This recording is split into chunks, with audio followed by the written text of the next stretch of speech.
Chapter 119, What You Trampled on / The Path You Have Tread, 7. Discord / Translating Novice. Ah, I see. That was an item my granddaughter-in-law brought when she married into the family.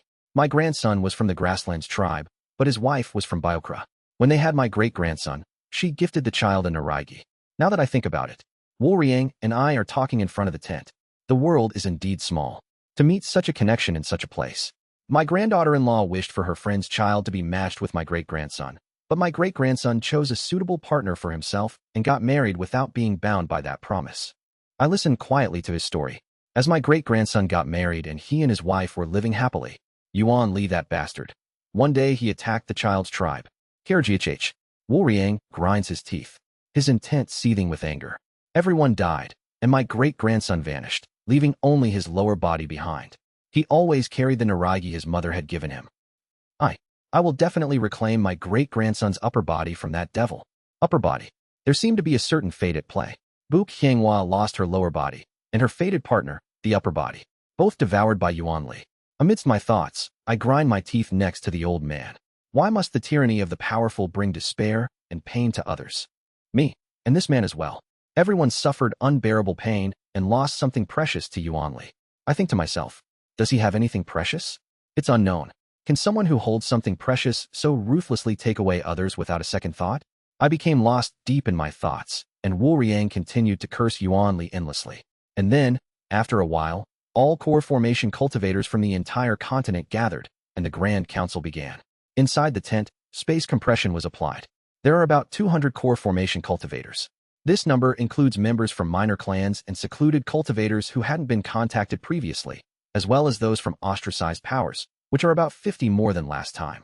Around 200 core formation cultivators. This is the last force left in this world. Then, let's commence the Grand Council regarding the war against the old monster Yuan Li, who caused the heaven-treading desert massacre. Changmun Yungjin stood up and addressed the assembly. The decision was made that Changmun Yungjin is the most suitable leader for this alliance, probably greatly influenced by the fact that he is a descendant of Azure Tiger's saint. The meeting began. Various factions presented different plans to counter Yuan Li. Changmun Yungjin listened to and organized these ideas. And when no more suggestions came forth, he spoke. Now, let me share the plan concluded by the Changmun clan. Shortly after, he began discussing the Serving Command Palace and the strategy of lowering Yuan Li's cultivation from nascent soul to core formation. Are you suggesting we lower the old monster's nascent soul cultivation to core formation level? That's right. We have also confirmed that most of the treasures inside the palace were taken by the heavenly being cultivators, but he continued his explanation. We found some items still inside the palace, including certain types of immortal liquor and talismans, as well as miscellaneous items. What kind of miscellaneous items? Items like a bamboo pipe that helps in infusing enlightenment into demon beasts, a slightly more sturdy storage bag, a needle that repairs clothes automatically, a ring that aids in digesting food, such ambiguous items. The core formation cultivators, who momentarily harbored hopes, were visibly disappointed and disheartened by his words. Both the liquor and talismans are ancient cultivator treasures, so they're useful, but aren't they both single-use only? Correct. We found only a few bottles of liquor that temporarily enhance abilities and a few kinds of talismans that allow the use of unique techniques for a short time. If they are single-use, they're basically table scraps. Useful, but it was then. The head of the RTOC clan, RTOC Cheonggi's eyes flashed and asked, "Talismans, did you say talismans?" "Yes, that's right. Did you, by any chance, check what kind of talismans are remaining?" "I didn't check in detail." RTOC Cheonggi chuckles and pulls something out of his robe. "Last time Serving Command Palace was open, our RTOC clan was also able to secure a few things from there. One of them was this. That is. Whoosh. What RTOC Cheonggi produced from his robe were two shining talismans, exuding a divine light. Heaven-striking talisman, a talisman that can replicate the strike of a heavenly being cultivator once. Heaven-sealing talisman, a talisman that temporarily wraps the defense of a heavenly being cultivator around oneself. We obtained these two talismans in the last visit to Serving Command Palace. Heavenly being. Yes, with this heaven-striking talisman, if it hits, it's possible to turn that bastard into a pulp with one strike. He continued. The heavenly being seniors already have the defensive and offensive capabilities of that level, so they didn't need it, so there must certainly be heaven-sealing talismans remaining in Serving Command Palace. And he smirked. As you said, if we lure that bastard into Serving Command Palace to lower his cultivation, and then use the heaven-sealing talisman to defend and the heaven-striking talisman to attack the old master. A glimmer of hope appeared on the faces of Changmun Yungjin and the others. I, too, felt a rare sense of joy at the prospect of killing Yuanli. We can hunt that bastard. Well, I was originally thinking of a different plan, but it seems it needs to be revised. Changmun Yungjin points at me. Cultivator CO over here is unaffected by the restraining formation of Serving Command Palace, even when it's activated. Therefore, he can maintain core formation level strength continuously and face Yuanli one-on-one as he falls to core formation level. Biok Cheonji looks at me in amazement, and various emotions appear on the faces of the numerous cultivators present. Biok Cheonji says, "How about our Biok clan, and this fellow take the lead in facing the old monster while the other cultivators provide support from the rear? Wait, our eastern states also have excellent decisive weapons effective against nascent soul cultivators. Our northern grassland tribes also have famous formations effective against nascent soul cultivators. Nascent soul cultivators are certainly formidable beings, and the wealth they had accumulated over hundreds of years, including Dharma treasures, spirit stones, and elixirs, are far greater than that of core formation cultivators. Perhaps because of this, the core formation cultivators gathered here were already scheming among themselves to divide up the spoils as much as possible. Of course, I have no interest in such petty squabbles over gains. Excluding the Serving Command Palace plan, the methods proposed by the others are all bound to fail, because, even 200 years later, Yuanli was alive and well.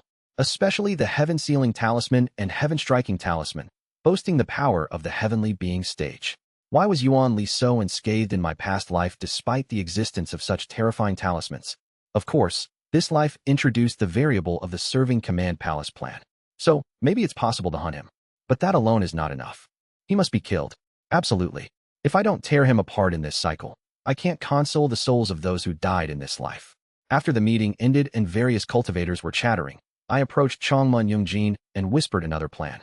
Please keep this plan confidential. I will proceed with it alone. What are you talking about? No, more importantly, is this true? It's true. If it's this, even for a nascent soul cultivator, it would be difficult, right? Of course. No matter how mighty a nascent soul cultivator is, that is not an easy power to contend with. I know it. Besides simply trapping him in Serving Command Palace, a few more plans are needed. To ensure his death.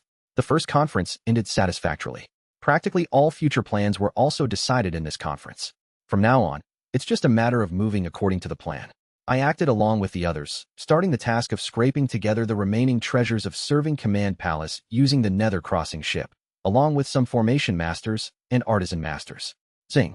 The formations sealing the treasures of Serving Command Palace were released by the artisans and formation masters, and the items inside were brought out. These miscellaneous items are really of no use. They seem to be mostly for decoration or show. Actually, the liquors and talismans seem more useful. The core formation cultivators who came with me also clicked their tongues at the useless miscellaneous items. Each one was a peculiar Dharma treasure or magic artifact, so there was no particular greed for them. Only the Biok clan, known for rearing demon beasts, showed some interest in the pipe that infuses enlightenment into beasts, but that was all. Then, let's also release the formations on the liquors and talismans. We succeeded in retrieving talismans and liquors from the Serving Command Palace's treasury with the cooperation of core formation cultivators, formation masters, and artisan masters. Among the talismans, there are 2 heaven-sealing talismans, which grant defensive capability equivalent to that of a heavenly being cultivator. 1 crimson bird talisman that traps the enemy in a formation maze, and 1 transforming demon talisman that allows instantaneous transformation into a demon beast. There were a few more talismans, but they were just ordinary core formation level talismans sold in markets, with no significant utility.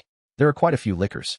Talismans are very useful, but liquors take up more space and are often single-use, granting temporary abilities, so they weren't taken as much. The artisans and formation masters brought by the core formation cultivators classified the immortal liquors and explained them to us. The liquors were roughly divided into 3 types. Immortal liquors that enhance physical abilities like regeneration, speed, defense, and strength for a short period, such as Spirit Nectar, Heavenly Heart Water, Moon Spirit Liquor, and Lower Immortal Liquor. Immortal liquors that enhance abilities not related to physical strength, for example strengthening the connection with or enhancing Dharma treasures within the body, or improving the ability to handle external objects, such as Dream Lotus Elixir, True Moon Dew, White Red Wine, Mysterious Flame Jade, and True Dew Liquor. Purely recreational liquors that improve mood and clarity of consciousness just by smelling them, like Red Plum Liquor, Whole Heart Liquor, Fringe Fragrance, and purple jade liquor. Changmun Yungjin, looking at the liquors, spoke. These types of immortal liquors will be distributed before the decisive battle to amplify abilities. He looks at me, and Biok Chungji who followed us here. Especially Cultivator CEO, Cultivator Biok, and Eastern Lord Monli Minlap, who will confront the old monster head-on, will be given the most varieties of immortal liquors. Understood. Among them, Cultivator CEO and Lord Monli will play the role of hindering the old monster in the early stages, so they will be given the most liquors and talismans. Keep that in mind. Lord Monli Minlap of the Eastern States gratefully thanks Changmun Yungjin, and I nod with a weary face. Thus, the few remaining treasures, immortal liquors, and talismans inside the serving command palace, as well as other consumables, were all retrieved and planned for distribution. The plan to confront Yuan Li is almost finalized, and all clans, tribes, and states are exerting their full efforts to nurture new core formation cultivators. All that is left is for time to pass. During the remaining time, I need to cultivate. There are still 200 years left. Within that time, I plan to enter Qi building great perfection through the advanced practice of the Yin Soul Ghost incantation. But with the current state of the Yin Soul Ghost incantation, I will likely surpass the great perfection and still have time to spare. Then what remains is to find a place to cultivate. After some thought, I decided on a location for my cultivation. And so, time flows on. In a blink of an eye, 200 years have passed. Whoosh. In the mountainous regions of Shengzi, 3 streaks of dim light soar above. They are 3 core formation cultivators using the flying escape technique. So, young noble Biok, the cultivator we're visiting, is training in his cave? That's right. I've heard he's practicing curse-related techniques, so be prepared for the eerie aura. Creepy. Training curse methods in his lone dark cave. Mind your words. Did the clan head and elders not say he's key in hunting the old monster? Oomph. I respect the clan head for his authority, but we are core formation cultivators now. How long should we heed the words of those old folks? Young noble Biok, how about enjoying the scenery of the city before we arrive? Biok Munsong, the core formation cultivator from the Biok clan, frowns. The 2 beautiful cultivators chattering beside him seem to enjoy flirting with him, but Biok Munsong isn't interested. Foolish beyond measure. We've become core formation cultivators thanks to the unprecedented support from our clans. To dismiss the elders who reached this level through their own skill. Biok Munsong is well aware of his limitations. Even in the past, he would have had to use all his allotted 300 years in the Qi building stage to barely reach core formation. Indeed, no one is as wise and virtuous as her. With a bittersweet smile, Biok Munsong flies with the 2 cultivators towards a village in the mountainous area of Shengzi. Flash. As the 3 streaks of light hover above the village, villagers came out buzzing with curiosity. Biok Munsong looked down at them and spoke. Is there a large centipede's cave nearby? Where is it located? The village elder approaches Biok Munsong, kneels respectfully, and replies. I am not sure about a centipede's cave, but there's a place called Darken Cave beyond that ridge. Legend has it that a centipede demon lived there 200 years ago. Thank you. Biok Munsong didn't wait to hear more from the village elder. He flew in the direction the elder pointed to. Crossing the ridge, he sees a large cave on a rugged mountainside. Dark, ominous shadows are constantly seeping out of the cave. Curse methods. Biok Munsong swallows hard at the chilling aura. Is every tendril of darkness leaking from their accursed spell? The 2 women who followed Biok Munsong also noticed the cave on the mountainside. That must be the infamous. Shoo. Don't attract a curse by speaking carelessly. Oh, right, my apologies. Biok Munsong glances back at the duo, then approaches the cave. He respectfully performs a fist and palm salute and calls out. It's been a long time, Cultivator CEO. The time for the old monster to be released is nearing. A flicker of killing intent briefly crosses Biok Munsong's eyes. It's time for her revenge. Please come out. Kugugugugu. From the cave's depths, sinister shadows began to emerge. Translator notes. Guys, that we managed to avoid one rip, but there's no transliteration for Monli Minlap. Chapter 120. What you trampled on / the path you have tread, 9. Discord / translating novice. Thud thud. From deep within the cave, something walks out. Gulp. As it emerges, the surrounding curses grow denser. Eventually, Biok Munsong ascends into the air, rising upwards. Rumble, rumble. Darkness. A dense dome of darkness surrounds it. Biok Munsong, amidst the darkness, watches thousands of writhing curses and greets the entity. The 2 cultivators who have been chatting heedlessly also send their greetings following Biok Munsong. Long time no see, Cultivator CEO.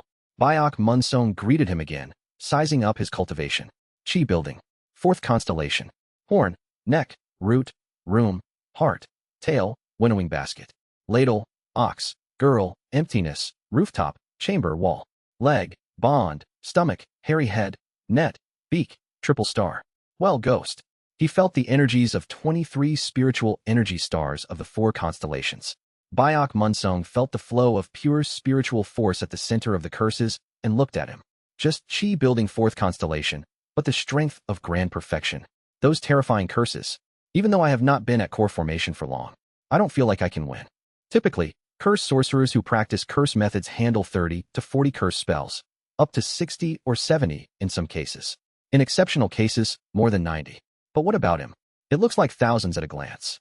It means he is hundreds of times more skilled than the typical curse sorcerers. Being hundreds of times more skilled at the chi-building grand perfection stage meant his power is virtually no different from core formation. Bayok Munsong continues to speak towards the dark dome of curses. As I said, it's time for the old monstrel to wake up. I know. A rough voice echoes from the dark center. The voice is dark, unlike a human's, with an eerie effect that intimidates the listener. Hurry up. Lead the way. Yes, understood. Then it happens. Wait, aren't you a bit too commanding, even considering everything? One of the cultivators who followed Bayok Munsong spoke towards the dark dome. We came to visit, yet you talk without showing your face. Your cultivation seems only to be at chi building, so, is it right to be so disrespectful to us, core formation cultivators? Miss Gongmyo, Bayok Munsong, with a pale face, tries to stop the cultivator from the Gongmyo clan. But Miss Gongmyo is unrelenting. They say you're a madman, wandering the mountainous regions of Biokra in the dark, watching fan dances, and suddenly screaming and rampaging. I would understand if you were really insane, but since you can talk. Quiet, please. Just then, Kugagugagugu. From the black dome, a mass of dark curse spells begin pouring towards her. Swoosh. The mass of curses transform into a giant black hand, reaching out as if to engulf her. Eek. The woman from the Gongmyo clan frowns, forming a seal to deploy a defensive spell. A blue sphere blocks the black hand. What is this madness? You, and, as she is about to express her anger, the protective shield touched by the black hand begins to decay and crumble. Miss Gongmyo, use the holy concentration talisman. At Bayok Munsong's shout, she takes out a talisman, and at that moment, the black hand strikes her. Boom. She's sent flying by the black hand, crashing into the opposite hillside. A cloud of dust billows. Wait, you crazy, what are you doing to Gongmyo Yuni? Miss Jean, stay calm. I'll resolve this through conversation. Young noble Bayok, stay put. Don't underestimate the Jean clan. As she forms her hand seals with a vigorous motion, thousands of fire pellets appear around her, filling all directions. Burn that insolent shadow to ashes. Go. With a roaring sound, the fire pellets begin to move in unison. However, rain, chi, collide. Chua jua jua jua jua. From within the black domain, hundreds of curse spells fly towards her like arrows with incredible speed. The curse spells explode the fire pellets, causing a massive explosion, and a few pass by her body. Whist. A small droplet of blood drops from her cheek. How dare you? Just a chi-building stage. However, the entity within the black mass clicks its tongue. It's over. What nonsense. I haven't even shown my true power yet. Watch. They'll show you the magical arts of Jean Clan's fiery silk flame heat wave. Wawaea. Around her, flames resembling silky drapes begin to flicker. The heat from the flaming silks soar infinitely, drying up the moisture in the surrounding terrain. But the entity within the darkness remains silent. Instead, with a hand seal, a clay figure rises from below, silently. Then, a curse spell floats in the air. There is a drop of blood on the curse spell. Take this. Simultaneously, the Jean Clan cultivator unleashes her spell, while the entity within the black domain flicks their finger, moving the bloodstained curse spell over the clay figure to be absorbed. And that was it. Fizz. What? Why hesitate? Go ahead, attack. She stands dumbfounded for a moment, then looks at the clay figure. The curses, transformed and embedded in every corner of the clay figure's body, are situated precisely at the spiritual meridians used for casting spells. You can't do it. Silently, the figure within the black sphere forms another hand seal, and red ink appears on the neck of the clay figure. In the next moment, she feels a strange sensation and converges a mirror to look at her own neck. What? The same mark, with red ink, appeared on her neck, just like on the clay figure. To allow blood to a cursed sorcerer, how naive. What do you think will happen if I strike this neck? She stands in shock, trembling like a leaf in terror. The trickle of blood from her cheek flows steadily. Though it was just a very thin cut, the blood strangely wouldn't stop. Swoosh. Suddenly, the sound of a sword being unsheathed echoes from within the darkness. Step, step. And then, the black figure approaches the clay figure. And no, don't do that. Anticipating her fate, she pleads with a pale face. Just then, "That's enough, Cultivator Seo." Byok Munsong appears, standing between the clay figure and Seo Eunhyun. It's not right for allies to fight among themselves, especially when the day to capture the old monster is approaching. So be it. Snap. As he speaks, he snaps his finger, and the Jin clan cultivator sees the cursed spells that had penetrated her cheek and body being expelled and returning to the Black Dome. The same happens to her friend from the Gongyo clan, as black curses emerge from her body. Only then did they look at the person in front of them. Being at Chi building did not mean they are the same. He just hasn't reached core formation yet. His power is essentially no different from core formation. This is the decisive weapon to fight against the nascent soul old monstrel. She closes her mouth and approaches the Gongmyo clan cultivator. Hugh Kook. The woman from the Gongmyo clan is holding a talisman imbued with the power of blessings in her hand. The power of blessings seemed to neutralize the curse, preventing her body from decaying instantly from the single strike, but she appears to have sustained some internal injuries. Then let's go.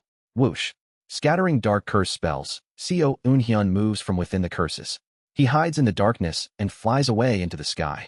Byok Munsong, after glancing at the women for a moment, extends a purification talisman and healing talisman to them. Even though Cultivator Seo has retracted the curses, use the purification talisman to draw out the curse's poison once more before healing. His curses are especially toxic, and one can suffer severe aftereffects if they assume it's safe just because the curse is gone. Thank you, young noble Byok. Pond. Byok Munsong frowns slightly and warns the two women. Since both of you are injured like this, I recommend not participating in the battle against the nascent soul old monster. It'd be instant death, and you'd only serve as a snack for that nascent soul devil. Byok Munsong swallowed his last words and turned around. Suddenly, something sparkling catches his eye in the depths of the cave from which Seo Eunhyun had emerged. That is, drawn to the sparkling object, Byok Munsong approaches it. It's a glass sculpture. The delicately crafted glass sculpture depicts a pair of a man and a woman dancing with fans. While the man's face is not clear, the woman's face is crafted so meticulously that one can almost recognize her. Byok Munsong stares at the glass sculpture, especially at the woman, with an indescribably complex expression. After a moment of contemplation, he picks up the sculpture, stores it in his storage bag, and leaves the cave to pursue Seo Eunhyun. Kugugugugugu. Eastern Biokra, the land where a city named Cheon-sik City stood 200 years ago. There, a dark shadow descends. Step, step. The shadow steps on the land, now turned into a sandy beach. It's been a long time. Everyone, Seo Eunhyun, the shadow, looks around with a bitter voice. The graves he made, the glass swords. All of them, buried under the sand over the long years, have lost their original forms. In about a month, the time will come. To keep my promise from that day, I will definitely give it my all. After gazing at the sand for a while, he forms a hand seal. Whoosh. Curse spells seep from his body, scattering a dark windstorm in all directions. The massive storm scatters the sand of Cheon-sik City, blowing it around. Shortly after, below the sand, there, a graveyard with numerous worn glass swords reveals itself.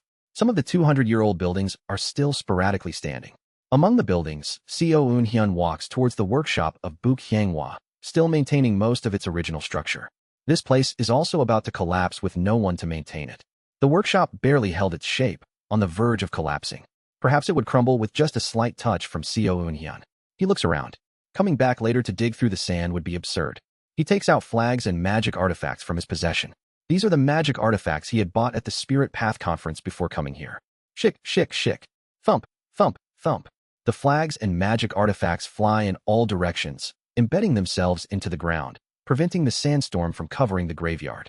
It's just a formation with the sole purpose to block the sandstorm. Nothing more, nothing less. Seo Eunhyun looks at the set formation and surveys the surroundings. The glass swords he had made are all broken and crumbled, with not many maintaining their shape. Out of the thousands he made, only about 5,000 remain in any recognizable form. Whoosh. Using sword control, Seo Eunhyun selects 3,000 intact glass swords. I'm sorry to come to you in this state. I need your strength. Please understand. It isn't just Buk Hyangwa, the neighbors who blessed us, me and her. Every life, every connection that lived in this city. They are all precious to me. Therefore, this revenge cannot be completed by my hands alone. It must be done with everyone's strength. Seo Eunhyun pulls the swords embedded in their graves towards him. The Dharma treasure, the colorless glass sword, is a magic artifact treated as a set of 3,000 flying swords. Seo Eunhyun takes out the blueprint left by Buk Hyangwa for the colorless glass sword. The method to make the colorless glass sword is simple. Make 3,000 flying swords out of glass. Carve a simple spiritual energy circuit on each glass sword. However, the circuit on each sword must be slightly different. The slight variations follow a set of rules established by Bu Qianghua, and it's enough to just slightly adjust the direction of the circuits according to those rules. Day and night changes rapidly. Xiao Unhyun successfully engraved all the spiritual energy circuits on the 3,000 worn glass swords. After engraving a single spiritual energy circuit on each of the 3,000 swords, Xiao Unhyun added 1 or 2 basic incantation scripts that are usually added onto Dharma treasures for each, then infused them with spiritual power. Whoosh! Thus, the colorless glass sword recognized him as their master. A truly, maddeningly simple refining process. The materials are easy to acquire, and the refining method is simple. For testing the formless sword with it, Xiao Unhyun decides to test its power in front of Yuanli. After all, it's meant to cut his neck. There is no way she would have made it with insufficient power. After looking at the completed colorless glass swords, he continues to verify with the blueprint she left behind. It's completed without any issues. Rustle. Then, Xiao Unhyun reads the words written at the bottom of the blueprint. Words he had read numerous times before coming here.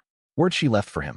Orabioni, the colorless glass sword is a set of 3,000 as a Dharma treasure.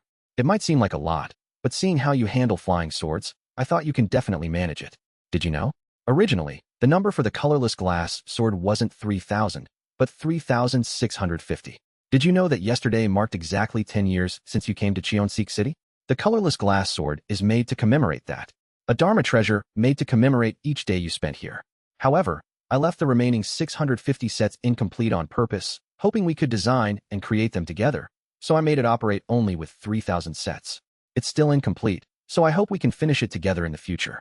Will you tell me your answer? Chaik Chiik.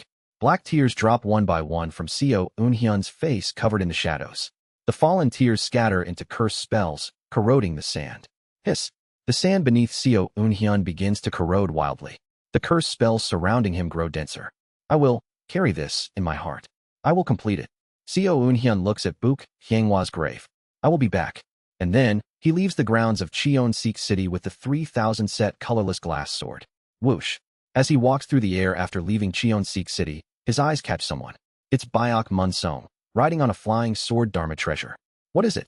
I was waiting for you. The head of my clan tasked me with escorting you. Sorrow is a deep blue color. Your consciousness is also deep blue. You weren't waiting for me. You were mourning for her, weren't you? Byok Munsong did not respond, only turning his head away.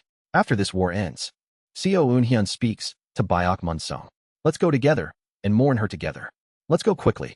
Yes. The two men fly towards the center of the heaven-treading desert, towards the sealing place of Yuanli. The time has come to witness the long-awaited conclusion. Translator notes. Extra donated chapter by Mspixel. Thanks for the support. Chapter 121. What you trampled on / the path you have tread. 9. Discord / translating novice. Damn, the weather is annoyingly good. The head of the Gongmyo clan, Gongmyo Ryong, frowns as she looks at the sky. The sky is so clear that celestial energy is distinctly visible just by looking up. And the celestial energy she sees is a great omen of misfortune. Damn it. Even if they are green and inexperienced, over 200 core formation cultivators have gathered, bringing all the power accumulated by the numerous clans and factions. Despite our meticulous plan and prepared traps, the celestial energy still shows great misfortune. It can't be helped. Isn't that just how fearsome nascent soul cultivators are? Byok Cheonji clicks his tongue as he speaks. In the middle of the heaven-treading desert, at the sealing site of Yuanli, around the Black Castle, hundreds of core formation cultivators are positioned. On the outskirts, chi-building cultivators carefully selected from each clan surround the area. Above them are warships, massive Dharma treasures requiring multiple operators, cannons, and battering rams prepared by each force. War Dharma treasures are also abundantly set up. Prepare the Een guiding summoning wind formation for the chi-building cultivators. At the command of Mokli clan head Mokli Huangqion, the chi-building cultivators of the Mokli clan began to gather energy at the back with formation flags. Rumble, rumble. Within their formation, terrifying Een energy began to gather, creating a ferocious wind. We of the Jin clan can't be inferior. Prepare the White Dragon spreading wings formation and the Yang blazing red flame formation. Show who's superior to those Mokli brats. Chi-building cultivators of the Jin clan gathered to form their formation. And within, blood-red, fiery flames began to emerge. The flames of the Jin clan, fed by the heat of the scorching heaven-treading desert, grow even larger than the Yin wind collected by the Mokli clan. Seeing this, Mokli Huangqion's eyes twitch, and an elder of the Mokli clan notices it. The elder of Mokli clan gestures to a lower-ranked elder, who, with a flushed face, turns and shouts, "Expand the Yin wind larger than the Gene Brats. If you properly increase the Yin wind, each of you will receive 3 life spirit pills. But if you fall behind them, expect something very interesting to happen." Rumble, rumble. As soon as he finished speaking, the Yin wind of Mokli clan shook off the desert's heat and grew even larger. In response, the Jin clan also increased their flames, and both clans competitively enlarged their unique formation methods. Seeing this, Changmun Yungjin chuckles. Those 2 clans, when put together, are never boring. Oh my, Changmun Orbioni speaks the truth. If our 2 clans joined forces, there would indeed never be a dull moment. Jinlu clan head, please choose your words carefully. Humph, there's still time before serving command palace appears. Can't we relax and chat a bit? Jinlu clan head, Jinlu Yunqion, a voluptuous beauty dressed in a black robe with blue-eye makeup, retorts. And how is the union of clans a personal matter? Isn't it a matter of public interest? Orbioni, Yunqion, the heads of the 6 clans of Shengzi are glaring at us. What will you do if internal strife breaks out before the war? Humph, Ha clan, Geo clan, Jun clan, Yoljin clan, Ori clan, Zhang clan.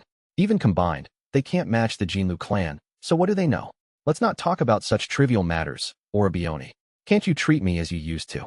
Changmun Yungjin rubs his forehead as if in pain, then hardens his face and speaks. Jinlu clan head, please return to your position. Think about it, Orbioni.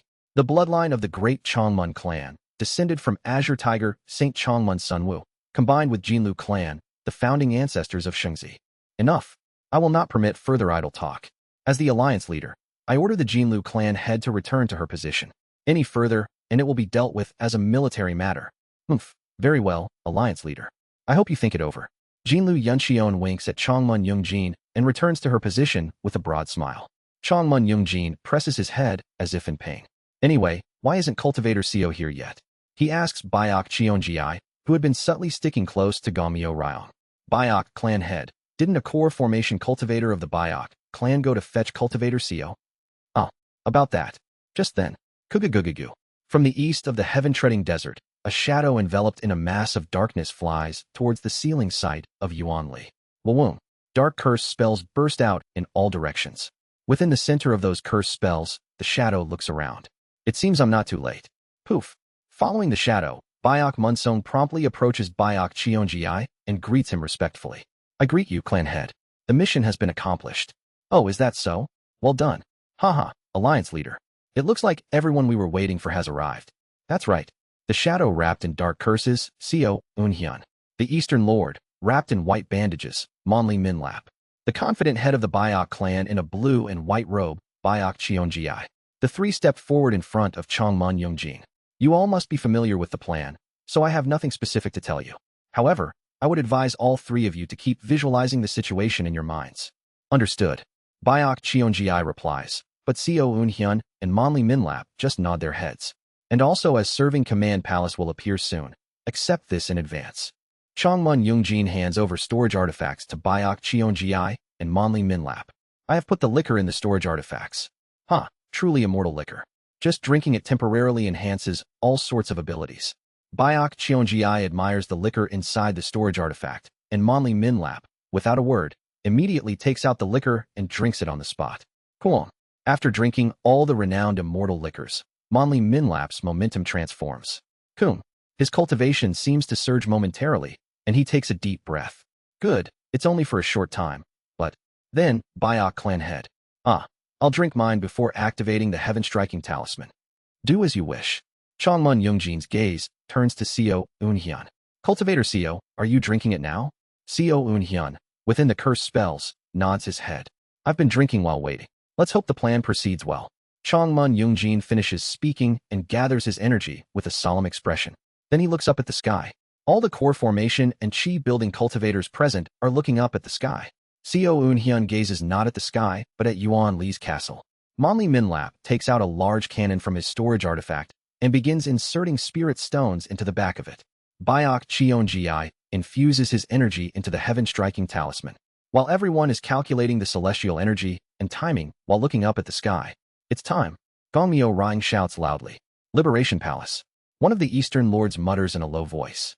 Serving command palace appears. One of the tribal chiefs from the northern grasslands hardens their face. Kugugugugu.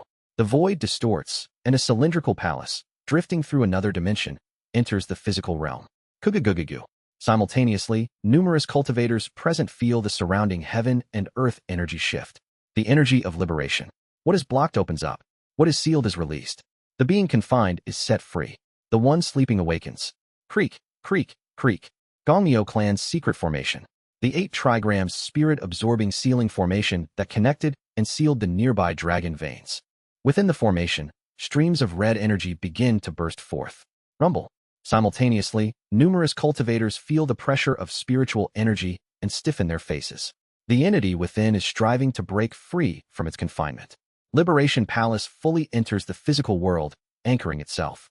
And with it, the nearby heaven and earth energy begins to assimilate more of the energy of liberation. Crack, crack. Blood-red light begins to crack and break through the formation. The entire arid desert starts to resonate with the scent of blood. SSSHH. Blood mist flows through the cracks. Crack, crack, crack. Gradually, the sealing formation begins to crumble.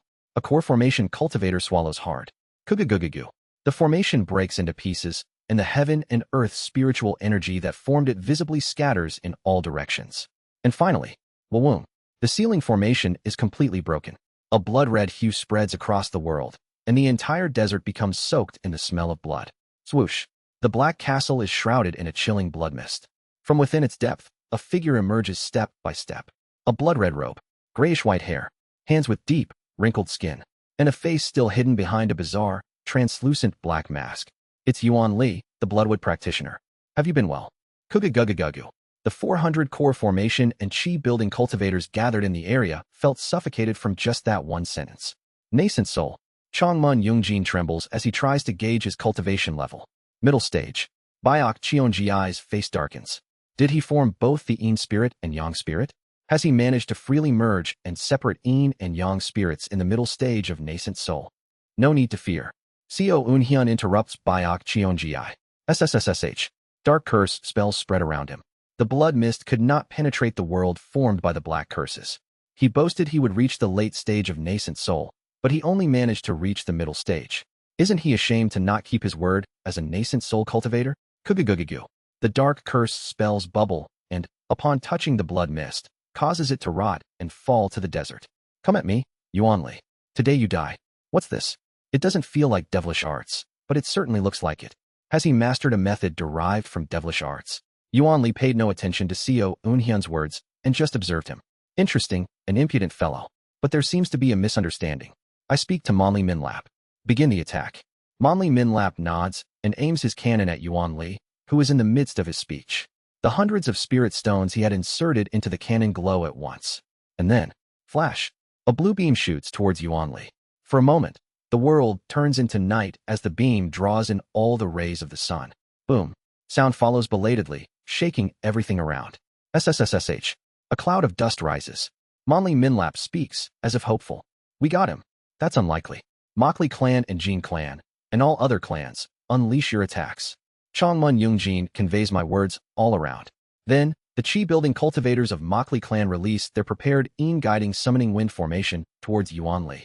Jin clan also simultaneously launches their Yang blazing red flame formation at him.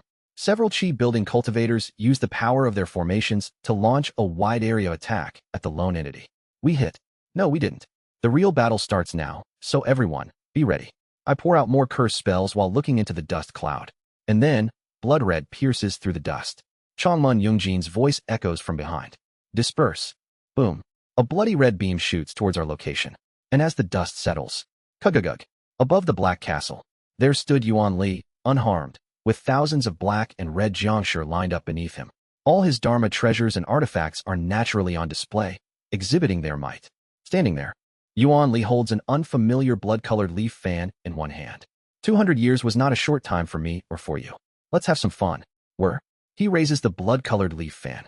And then, boom, as he waves the leaf fan, a bloody wind mixed with the blood mist spreads in all directions, pushing back the entire alliance of core formation cultivators. Translator notes. And so it begins extra donated chapter by Mjspixel and Heavenly Sword Demon. Thanks for the support. Chapter 122. What you trampled on / the path you have tread. 10.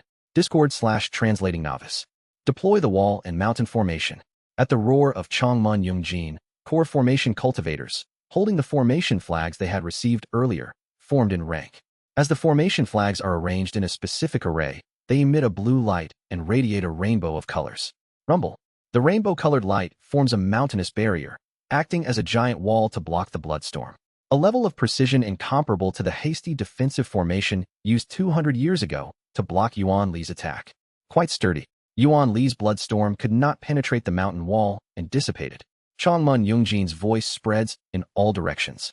Everyone, take out the weapons you've prepared. Then, war dharma treasures brought by numerous clans began to glow. Chi-building cultivators aboard giant warships form handed seals simultaneously. Dozens of cannons on the warships aim at Yuan Li and emit bright light.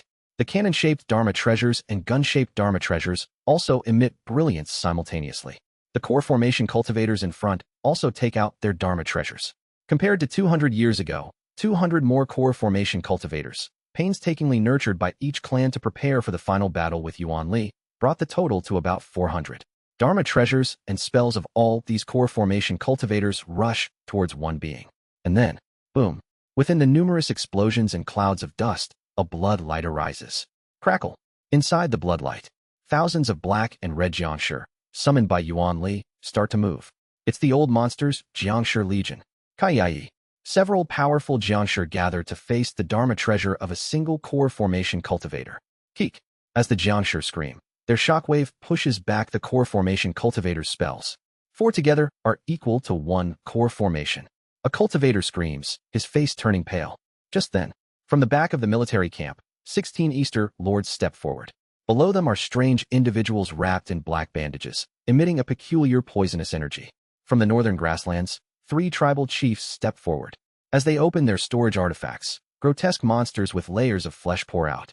From the western 3 countries, heads of Mokli clan, Ori clan, and Jun clan step forward. Mokli clan calls forth a Jiangshi legion like Yuan Li from their storage artifact. Ori clan unleashes a skeleton army, and Jun clan releases ghosts refined from wandering souls. Devilish arts against devilish arts. Greenish-black Jiangshi of Mokli clan cling to Yuan Li's black and red Jiangshi. Although individual Jiangshi are far behind Yuan Li's Jiangshi, Mokli clan unleashes an overwhelming superior number, using the countless lives they massacred. Wawoom. Then, a Mokli clan elder opens his storage device, releasing water with the stench of decaying corpses, flowing like a river. Mokli clan's Jiangshi, upon touching the greenish water, gain even more vitality and strength, charging at Yuan Li's Jiangshi. In an instant, the momentum of Yuan Li's Jiangshi legion is crushed. Fire's soul infusing joy. Wapea. 3 core formation elders of the Jin clan step forward and form seals. A spirit of fire floats in the air. The fire spirit trembles with pleasure each time the Jin clan elders form a seal. And with each indulgence in pleasure, the color of the primordial spirit changes. From red to orange, orange to gold, gold to blue and white. And then the fire spirit becomes a complete blue flame. Go. Kagugugu. With the hand seals of the Jin clan elders, the fire spirit trembles and falls upon Yuan Li's summoned Jiangshi. As a clan specialized in combating devilish arts, Jin clan, which had been competing against the Mokli clan for hundreds of years, excelled in this area. Their blue flames quickly spread among the Jiangshi, burning Yuan Li's Jiangshi legion. The flames, particularly effective against corpses, spread in all directions. Moreover, the flames seemed to have a will of their own, chasing after fleeing Jiangshi and clinging to them. Mokli clan's Jiangshi clung and dragged Yuan Li's Jiangshi that were trying to shake off Jin clan's flames. Wereruru. In an instant, a sea of fire erupted in the desert. With the combined attack of the western, northern, eastern devilish cultivator clans and the Jin clan, Yuan Li's Jiangshi legion is annihilated. Or so it seemed. Boom. A blood-colored glow shoots towards the wall and mountain formation. Yuan Li breaks through the rainbow-colored mountain and, crossing over, swings his blood-colored leaf fan. Wawoom. A bloody storm blows, instantly killing 7 core formation and about 400 chi-building cultivators nearby. Blood cloud, crimson sea. Yuan Li forms a seal. Simultaneously, the life force and blood from the corpses of the core formation and chi-building cultivators rose as a blood cloud into the sky. The massive blood cloud moved, converging on Yuan Li's Jiangshi that had turned into charred remains. Immediately after, the blood cloud is absorbed by the charred Jiangshi of Yuan Li. Wriggle, wriggle. The charred remains writhe as they absorb the blood cloud. Soon after, the charred corpses regenerate flesh. Kagugagu. The charred remains then rise from their places, fully regenerated. The annihilated Jiangshi Legion is completely resurrected. Is that all? Yuanli scoffs and begins to form another seal. Kugugugugu. The protective formation that Yuanli breached crumbles, and a new formation surrounds him once again. Outside, the cultivators launch another assault on Yuanli. The elders of the Jin clan and Mokli clan snicker. What a joke from the old monster. Is this the end? If he resurrects them once, we'll just kill them twice. Again, Mokli clan's Jiangshi rush towards Yuan Li's Jiangshi, and Jin clan elders create a blue fire spirit, throwing it towards Yuan Li's Jiangshi Legion. However, Wararara, the black and red Jiangshi are no longer affected by the fire. The elders of the Jin clan are shocked, their eyes wide open. The black and red Jiangshi are unaffected by the fire spirit, absorbing it instead and becoming more vigorous, starting to kill off Mokli clan's Jiangshi. Astonishingly, when Yuan Li's Jiangshi touches those of the Mokli clan's Jiangshi are absorbed into Yuan Li's. This sight causes the Mokli clan elders to shudder. Chiyek. The cultivators of the eastern and northern devil path, as well as their devilish creatures, scatter their attacks on the black and red Jiangshi Legion, but the Jiangshi absorb their techniques and grow even stronger. Isn't it marvelous? Bloodwood ghost corpses develop strong resistance once hit by a technique and can absorb the said techniques to recharge their energy. Rumble. Yuan Li opens his mouth, and a blood cloud spews out, wrapping around him. Simultaneously, the blood cloud spreads in all directions, shattering the protective formation of the core formation cultivators. The old monster is using his power. Disperse. Do you really think you can defeat me just because you've gathered in numbers? Wawoom. The blood cloud swirls. Crash. Simultaneously, from Yuan Li's storage artifact emerges blood water, transforming into the shape of scythe-wielding ghost kings. The ghost kings merge with the blood cloud, forming two giant ghost kings enveloped in blood clouds. Chuang. The two blood cloud ghost kings swing their scythes on both sides. Boom. Dual strikes of nascent soul level. Their attacks shatter the protective formation assembled by the core formation cultivators. Foolish beings. All of you. Just then. Pong. A blue beam of light, turning the sky dark, shoots again towards Yuan Li. Yuan Li flinches and forms a hand seal, and the two blood cloud ghost kings cross their scythes in front of him. Boom. The blue flash explodes, and after the light subsides, the ghost kings are torn in half, and Yuan Li is seen protecting himself with his pagoda dharma treasures. Even the pagoda dharma treasures dimmed significantly, indicating the attack had a substantial impact. Yuan Li frowns behind his translucent black mask. It wasn't this powerful before.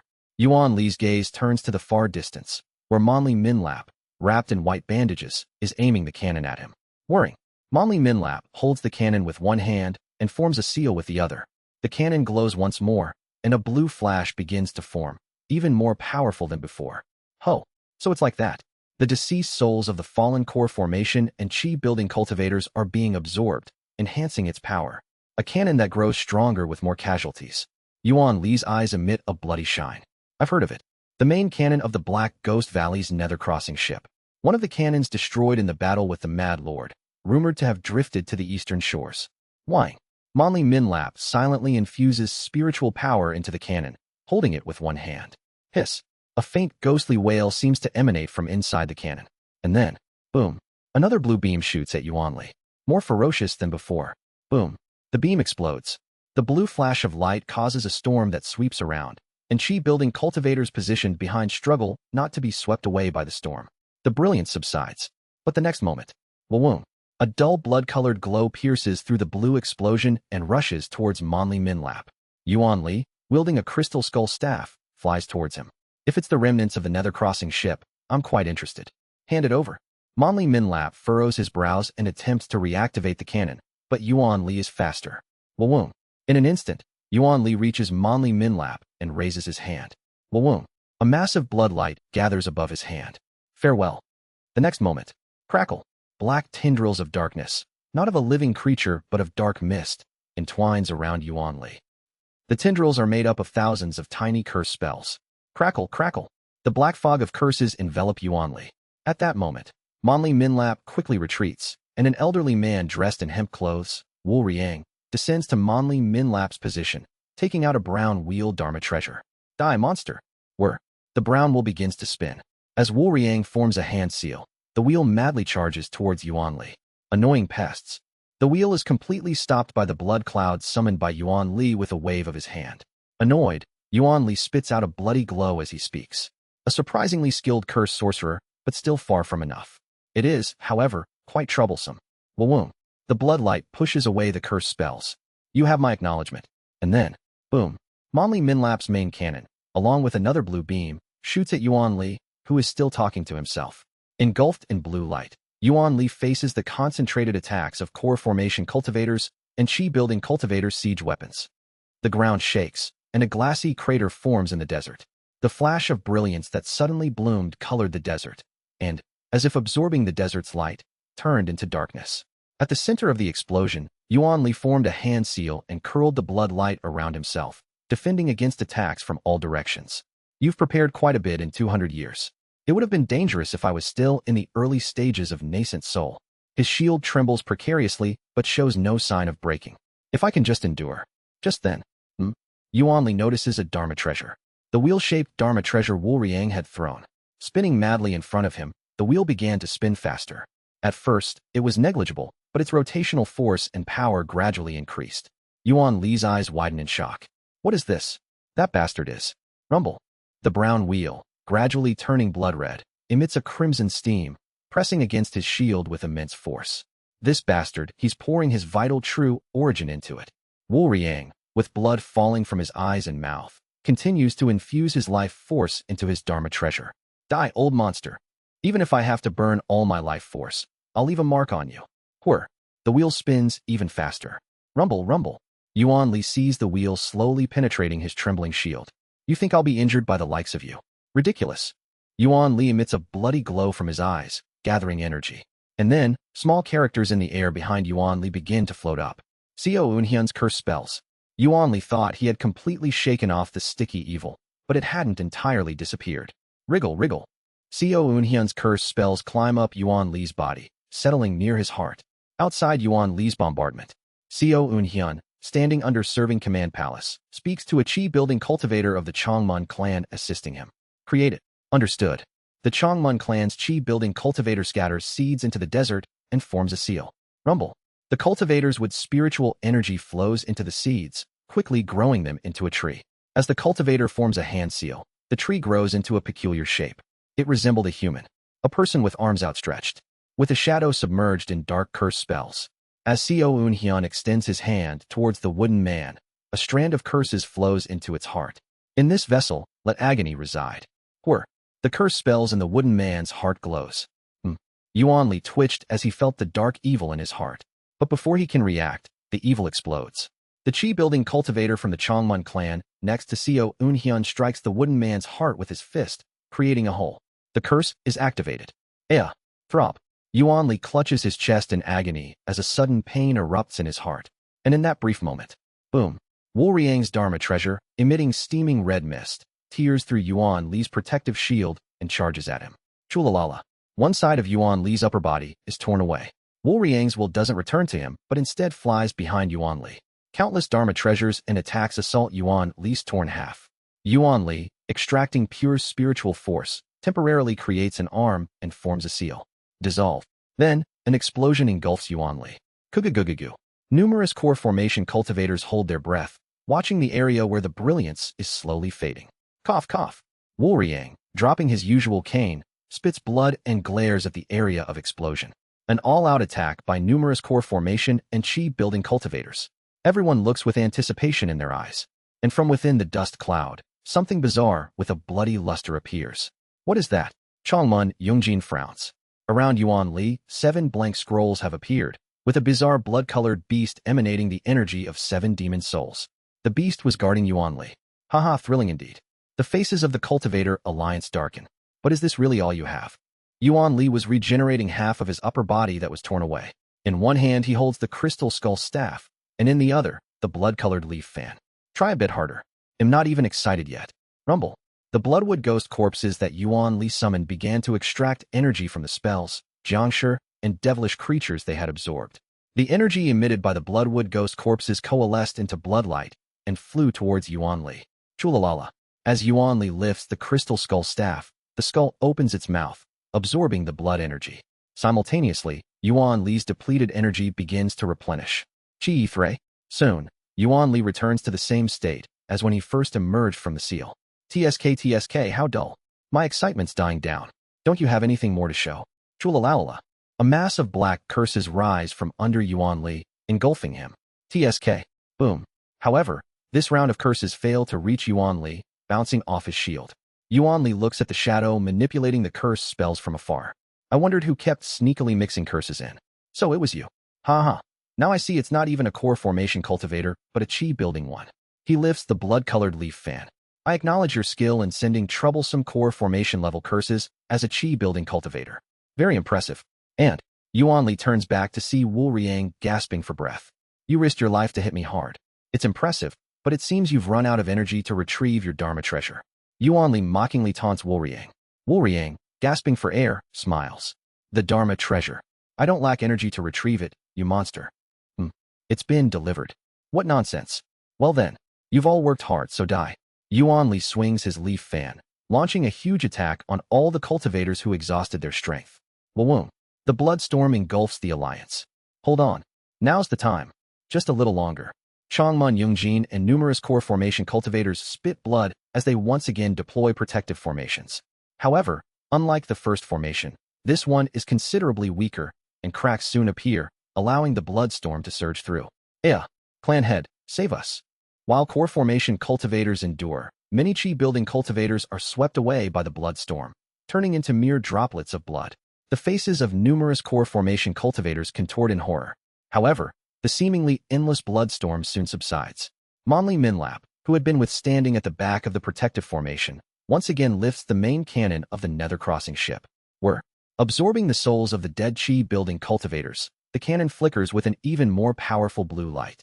But Yuan Li laughs at Monli Minlap. It's laughable. I have already grasped the time it takes for the main cannon of the Nether Crossing ship to charge. Even when it consumes numerous resentful souls, it actually takes quite some time to fire, doesn't it? He slowly approaches the Monli Minrap. Well then, obediently hand over the remnant of the Nether Crossing ship. Chwach. Curse spells resembling earthworms fly towards Yuan Li, binding his feet. Yuan Li snorts with derision, looking at the shadow casting curses at him. Aren't you ashamed of yourself? A curse that won't even work. It's time. The shadow interrupts Yuan Li's words and speaks to Changmun Yungjin. It's time. Everyone, get ready. Changmun Yungjin shouted, and the cultivator alliance began to move in unison. Then, several chi-building cultivators rush towards the shadow wrapped in curse spells. As they take their positions in the four directions around the shadow and form a seal, an altar rises from the ground. Altars, each offering sacrifices to the heavens. Yuan Li looks at them with incomprehension. A core formation altar? Have they all gone mad together? But Yuan Li soon turns his gaze to something else. Creak. The gate of the serving command palace is opening. All right, that's it. Why should I deal with you vermin any longer? I have business to attend to, so just die. From Yuan Li's body, bloody brilliance begins to scatter. And then, a formless trajectory flies towards Yuan Li. Kugwangwangwang. Yuan Li shudders and shoots the blood light. He was preparing towards the formless trajectory. Kugugugugu. The surroundings quake. Oh, what's this now? Yuan Li's gaze turns towards the gate of serving command palace. From within the wide-open gate of serving command palace, a mass of black curses pour out like a river. At the center of the black river stands a man in white clothes, shedding black tears. Two cursed sorcerers. Yuan Li takes a look at the shadow standing on the other side. And then, Yuan Li shudders. Shuyuk. The curses obscuring the shadow's entire body are sucked into the shadow, and its true body is revealed. It's a glass sculpture the size of a human. A glass doll, human form, that moves just like a human, filled with thousands of cursed spells. The intricately made glass doll resembles Yuan Li. As the glass doll that just absorbed thousands of curses raises its arm, a brown wheel flies into its hand. The Dharma treasure. I don't lack energy to retrieve it, you monster. It's been delivered. The glass doll, looking just like Yuan Li, absorbs the blood and flesh that had burst from Yuan Li's upper body and stuck to the brown wheel. Cursed doll. Swak. Without hesitation, Yuan Li lifts his fan. It's dangerous. If a chi-building level cursed doll contains my blood and a first-class cursed sorcerer casts a curse. Qualong. However, a formless trajectory flies towards him, interrupting his actions. The cursed sorcerer who emerged from serving command palace, shedding black tears. Seo Eunhyun raises one hand above the river of cursed spells. In Soul Ghost Incantation. Black curses flutter around him. Thousand lustrous forests see. From the river of curses, a forest made of black and green curse spells arise. Silica, Earth Great Wall practice. The dragon veins that flow through the serving command palace weave in and out of the black and green forest, gathering around Seo Un-hyun according to his will. Kugugugugu. And around Seo Un-hyun, the energy that had gathered began to rush into his dantian. Pure spiritual force bubbles up throughout Seo Un-hyun's body. Horn, neck, root, room, heart, tail, winnowing basket, ladle, ox, girl, emptiness, rooftop, chamber wall, legs, bond, stomach, hairy head, net, beak, triple stars, well, ghost, willow, star, extended net, wing, chariot, 28 stars, chi building completion. Chuck, chuck, chuck, chuck. Then, for more figures appear around Seo Un-hyun. They too are shadows wrapped in black curses, Seo Un-hyun's cursed dolls. The cursed dolls each have the cultivation of chi building grand perfection. I reached the stage to advance to core formation 200 years ago through pain. But just for today, I refrained from core formation, continuously storing the growing spiritual power from the suffering in of 5 cursed dolls, all advancing to chi building grand perfection. Drip, drip. Seo Un-hyun, shedding black tears, separate from serving command palace. SSSSSS. The ground where his black tears fell rotted away. I've come to return this pain, Yuan Li. RTOC. The 4 chi-building cursed dolls that lined up beside Seo Un-hyun run to the 4 prepared altars, taking positions in all 4 directions, and climb onto them. Kiki, coming here with such a show. Are you really performing a mere core formation advancement ceremony in front of me? Keying. The leaf fan in Yuan Li's hand begins to glow. What on earth? Have they all collectively lost their minds? Go Seo Un-hyun. Quack. Woolriang, shedding bloody tears, charged towards Yuan Li, who was about to swing his leaf fan. I'll hold him back. Kill him. TSK, this insect. Yuan Li clicks his tongue, trying to shake him off. But Woolriang's body blazes red. Chua. His blood evaporates, and Woolriang's entire body bursts into flames. The ghost fire that had been burning in a brownish hue now shines as bright as the golden sands of the desert. Even if I burn my life, I will kill you. Quack. Woolriang's body, burning his golden core, breaks through Yuan Li's barrier and enters his embrace. Quack. You trash. Go Seo Un-hyun. I'll stall for time. Curse him. Tot. Seo Un-hyun, leading the curse spells, nods as he enters the interior of the altar spread in all 4 directions. What? The glass curse doll in Yuan Li's appearance lays down obediently before Seo Un-hyun. You this? Seo Un-hyun looks at Woolriang's brown wheeled Dharma treasure with eyes streaming black tears. He lifts the wheeled Dharma treasure. The glass doll hands the storage artifact it held to Seo Un-hyun, who then exchanges glances with Woolriang after receiving the bag. The 2 Avengers nod to each other. This bastard. Quang. The wheel raised by Seo Un-hyun smashes down onto the chi-building grand perfection cursed doll containing Yuan Li's blood. Quajing Chang Chang. The glass cursed doll shatters into thousands pieces, scattering in all directions, and the curse, having used up 1 chi-building cursed doll, strikes Yuan Li directly. Kughi. Blood pours from Yuan Li's 7 orifices. From his mouth, which had only produced snorts and TSK sounds, now came a genuine scream of agony. You damn trash. Yuan Li roars in a furious voice. However, Seo Un-hyun turns his gaze away from Yuan Li. The advancement to core formation begins. Chuk chuk chuk chuk. The altars placed in all 4 directions, and the 4 chi-building grand perfection cursed dolls who climbed onto the altars. The cursed dolls each form a seal. At the 7th star of chi refining, the 7 stars ritual is performed to receive blessings from 7 stars among the 4 constellations, thereby opening the eyes that see celestial energy and determine fate. And in each constellation of chi building, one ascends based on the blessings received during the ritual. To reach core formation, a cultivator who has reached the grand perfection of chi building must perform rituals for each of the 28 stars corresponding to the spiritual energy stars within their body. The ritual involves embedding celestial energy in each of these spiritual energy stars. While this ritual ceremony is common among many cultivators, the detailed practices vary slightly depending on the methods they cultivate. The method of the Een Soul Ghost incantation, which Seo Un-hyun has mastered, involves placing cursed dolls at the altars in each direction, cursing oneself through these dolls to embed celestial energy in the stars. Wawum. Seo Un-hyun's ritual began. In the east, the stars of horn, neck, root, room, heart, tail, and winnowing basket. To the spirit of the azure dragon, I, Seo Un-hyun, perform this ritual to seek guidance on the human path. Please accept it. The cursed doll at the eastern altar, after weaving a curse spell into a string of curses, strangles itself with it. Crack. The neck of the cursed doll at the eastern altar snaps, and it collapses on the altar. In the north, the stars of ladle, ox, girl, emptiness, rooftop, chamber, wall. To the spirit of the black turtle, I, Seo Unhyun, perform this ritual to seek guidance on the human path. Please accept it. The cursed doll at the northern altar, using curse spells, creates a black sword and beheads itself. The head of the northern altar's cursed doll rolls, and it collapses on the altar. In the west, the stars of legs, bond, stomach, hairy head, net, beak, triple star. To the spirit of the white tiger, I, Seo Unhyun, perform this ritual to seek guidance on the human path. Please accept it. The cursed doll at the western altar, using curse spells, creates a black dagger and cuts its own stomach. Black curses pour out of the stomach of the western altar's cursed doll, and it collapses on the altar. In the south, the stars of well, ghost, willow, star, extended net, wing, chariot. To the spirit of the red vermilion, I, Seo Unhyun, perform this ritual to seek guidance on the human path. Please accept it. As the cursed doll at the southern altar forms a curse spell, the curse turns into Een fire, engulfing the doll.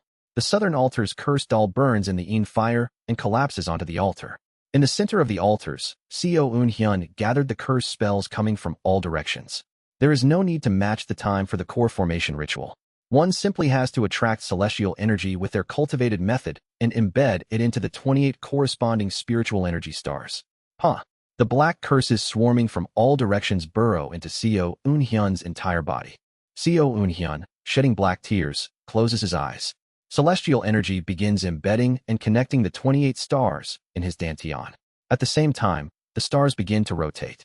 Horn, neck, root, room, heart, tail, winnowing basket represents the east. Ladle, ox, girl, emptiness, rooftop, chamber, wall represents the north. Legs, bond, stomach, hairy head, net, beak, triple star represents the west. Well, ghost, willow, star, extended net, wing, chariot represents the south.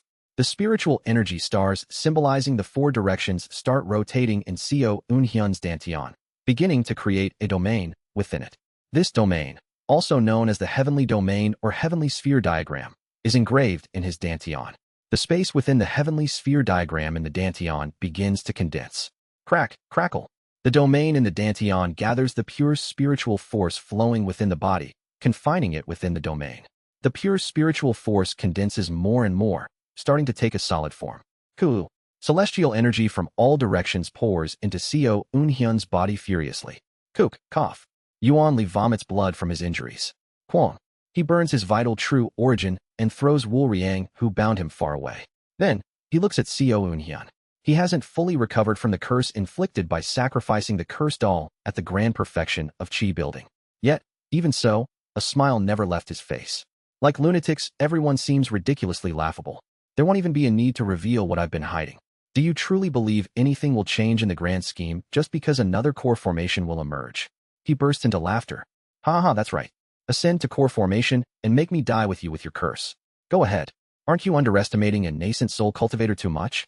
Even if you curse me at that level, I can quickly recover just by devouring a few more bugs. Yuan Li points at the sky. If you have eyes, try to read the celestial energy. Do you really think you can win? Hasn't a great misfortune been cast upon you?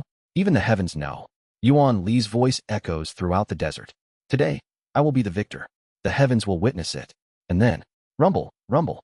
In the once clear desert sky, dark clouds begin to gather. Boom. As Seo Unhyun ascends to core formation, he flies towards Yuan Li, breaking through his defenses with the formless sword and charging into his embrace. Enjoy this beautiful sky to your heart's content. Rumble, rumble. The suddenly appearing dark clouds sever the connection between heaven and earth.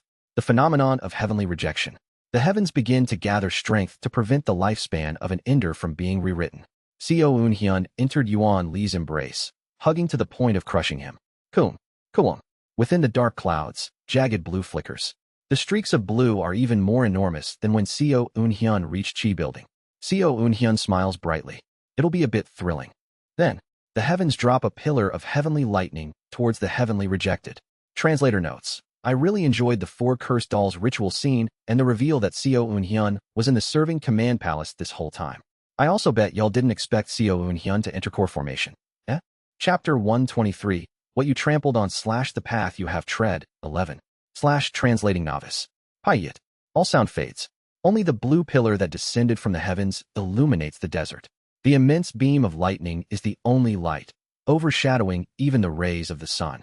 Not even the main cannon of the nether-crossing ship fired by Monli Minlap, nor the combined attack launched simultaneously by numerous core formation cultivators, could compare to that brilliance.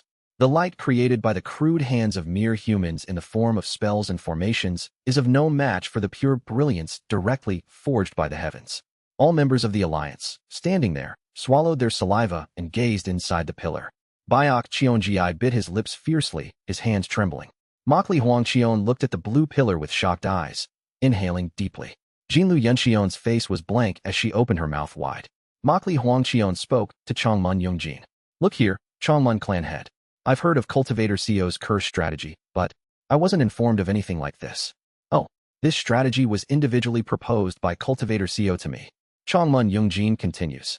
Honestly, when I first heard of it, I couldn't believe it either. Heavenly tribulation isn't a phenomenon for core formation, but a celestial phenomenon that starts striking from at least the nascent soul stage. It's just as he said. Heavenly tribulation isn't for originally striking chi-building cultivators as they become core formation cultivators.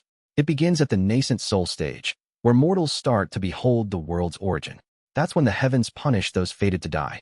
That is heavenly tribulation. Heavenly rejection phenomenon. Who would believe it? But such laws didn't apply to everyone. Historical records show that among ancient cultivators, there were those struck by heavenly lightning not during core formation, but while advancing from chi refining to chi building. These individuals also carried the bizarre phenomenon of heavenly rejection, blocking the 7 stars ritual rite from chi refining 7th star. Weak yet rejected by the heavens. And Seo Eun-hyun is one of those heavenly rejected, afflicted with the heavenly rejection phenomenon.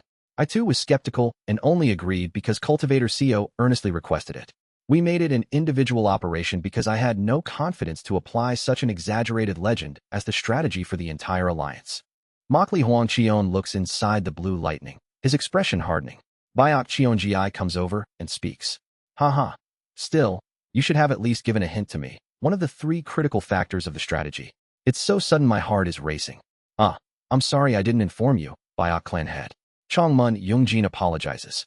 Jinlu Yunxion approaches him. As expected of Orabioni, such an impressive strategy. It's truly awe-inspiring. It's not my strategy, Jinlu clan head. It's Cultivator CEO's strategy. More importantly, why is everyone here chatting? Return to your positions. Oh, don't be so strict. It's a heavenly tribulation, after all. Everyone's just gathered here, shocked because they've never witnessed such a fearsome celestial phenomenon. Jinlu Yunxion gently brushes Changmun Yongjin's chest with her fingertips, winking. Changmun Yongjin sighs and shouts. Everyone, return to your positions and maintain formation.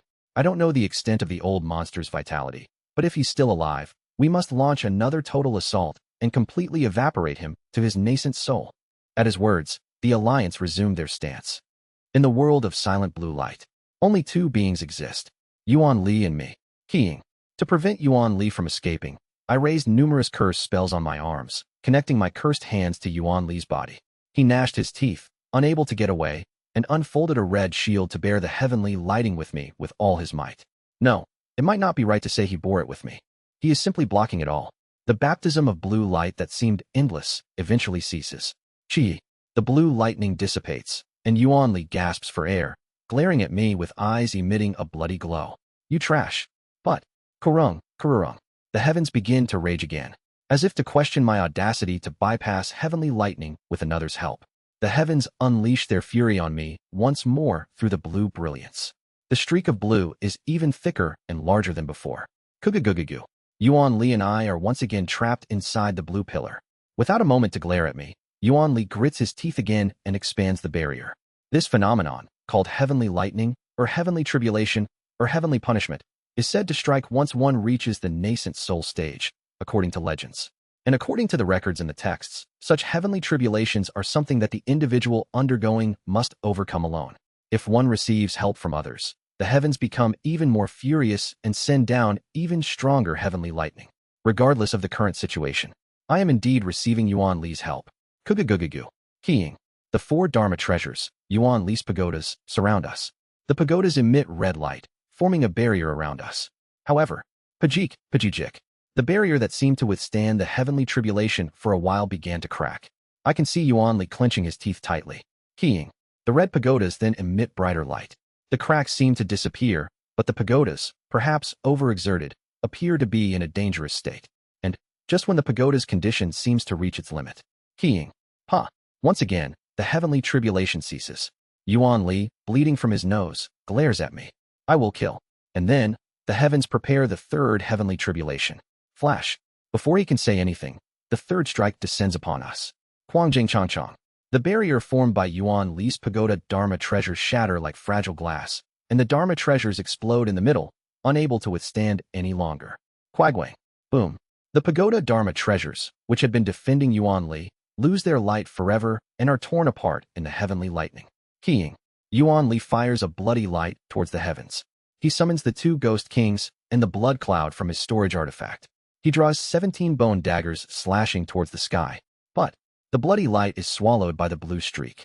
The 2 ghost kings flee in terror at the sight of the heavenly lightning. The dagger Dharma treasures seemed to hold for a while, but soon collapsed. Aakak. Yuan Li screams and gathers all his strength to spread a defensive barrier. A spherical barrier envelopes us. The bloody barrier of a mid-stage nascent soul cultivator blocks the heavenly lightning. However, his barrier too starts to show hair-thin cracks, and the heavenly lightning begins to leak inside. Patching. Yuan Li's barrier completely shatters. The heavenly lightning strikes us directly. Both Yuan Li and I are directly exposed to the heavenly tribulation. We both silently scream in terrible agony. But having been struck several times before and accustomed to the pain, I regain consciousness in this state. And in that state, I endure while gripping hard onto Yuan Li. Chalak. I overpower the unconscious Yuan Li, lifting him above me to use as a shield. Indeed, the flesh of a nascent soul cultivator blocks the heavenly lightning quite well. Occasionally, some streaks flowed through his flesh, but they were manageable with the formless sword. Chajajak. Holes begin to appear in Yuan Li's body by the lightning. The heavenly tribulation leaks through the holes. More and more holes are created. I grit my teeth and fend off the lightning with the formless sword. And after some time, the seemingly eternal storm of lightning finally subsides. And, perhaps due to my use of Yuan Li as a shield against the heavenly lightning or bouncing off the lightning with the formless sword, the heavens seem to judge that I have blocked the tribulation and do not form another one, just rumbling within the dark clouds. Thus, the dark clouds slowly begin to disperse. Now's the time. I shout to the allies, bursting out a command. Pying. The main cannon of the Nether Crossing ship, charged by Monli Minlap, fires. Flash. A blue beam shoots towards Yuan Li and me. I place the still half-conscious Yuan Li in the path of the beam, and we are both swept away, thrown inside Serving Command Palace. Just as planned, I kick Yuan Li into Serving Command Palace. Kugugugugu. Entering Serving Command Palace again, a familiar energy welcomes me. Silica Earth Great Wall Practice. Kugugugugu. The dragon veins of Serving Command Palace are drawn to me, naturally beginning to fill my dantian.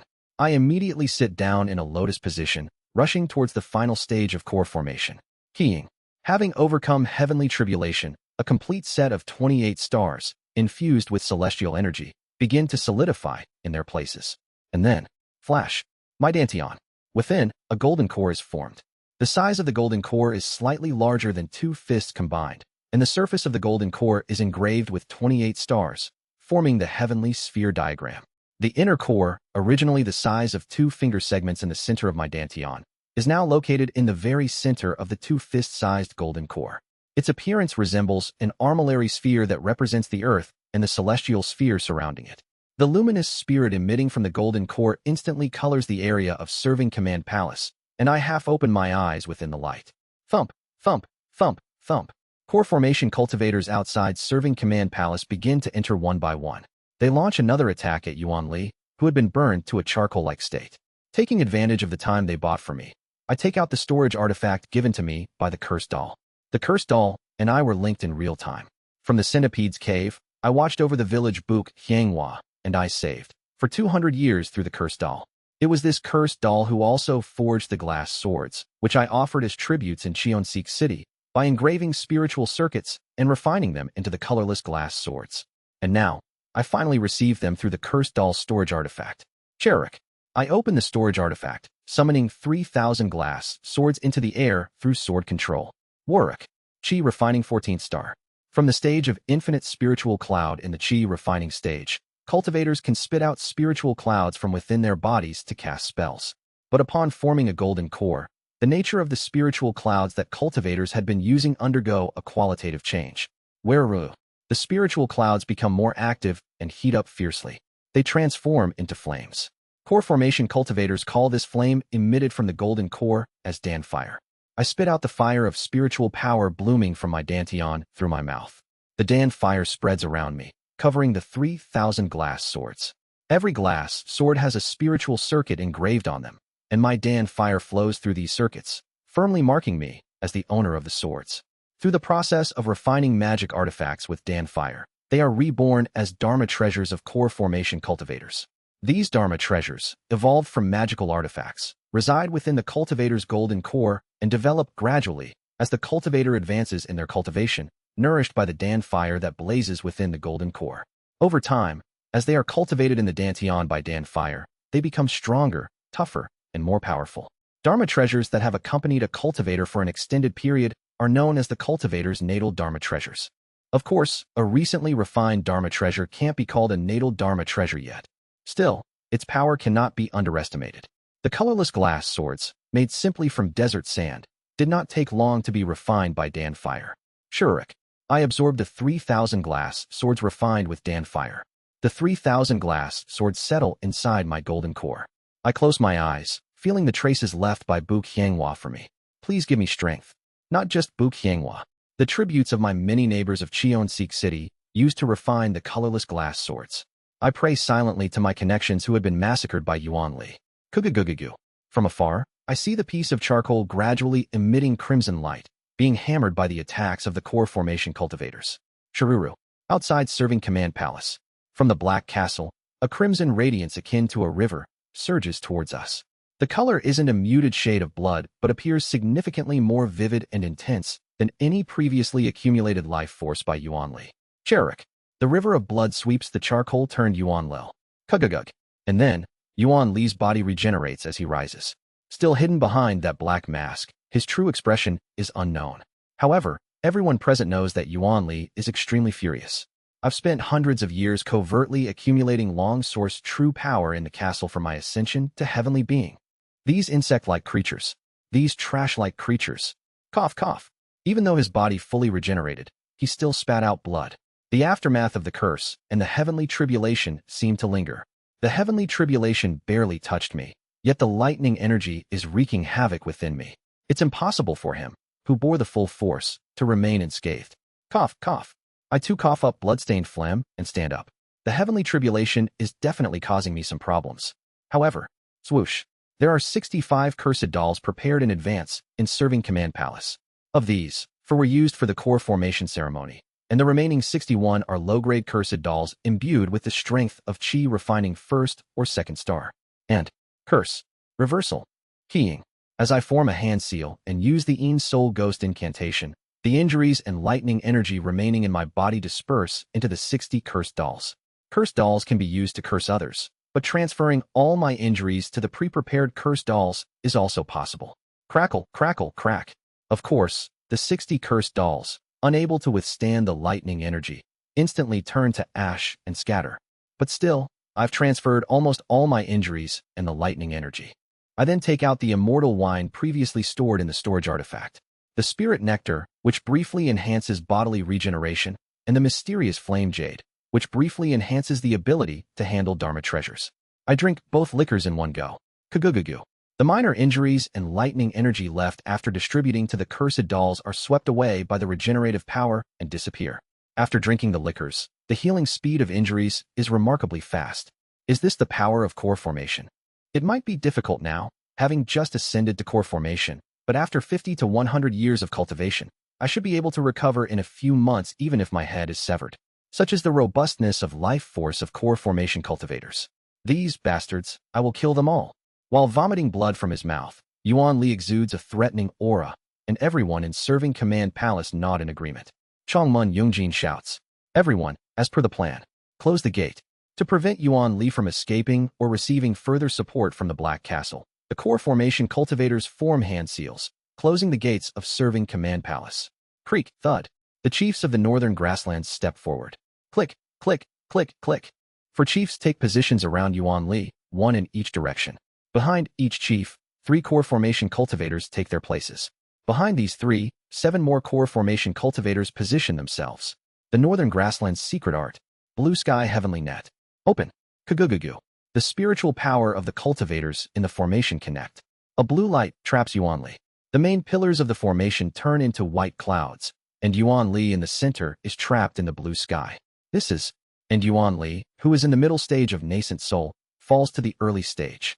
Of course, the chiefs who spread the blue sky heavenly net turn red-faced and are utterly immobilized, but they manage to tie down Yuan Li's cultivation by 1 level. And then, I flick my finger. The last remaining cursed doll. The doll, following my will, touches the golden order of serving command palace. Keying. Kagugugu.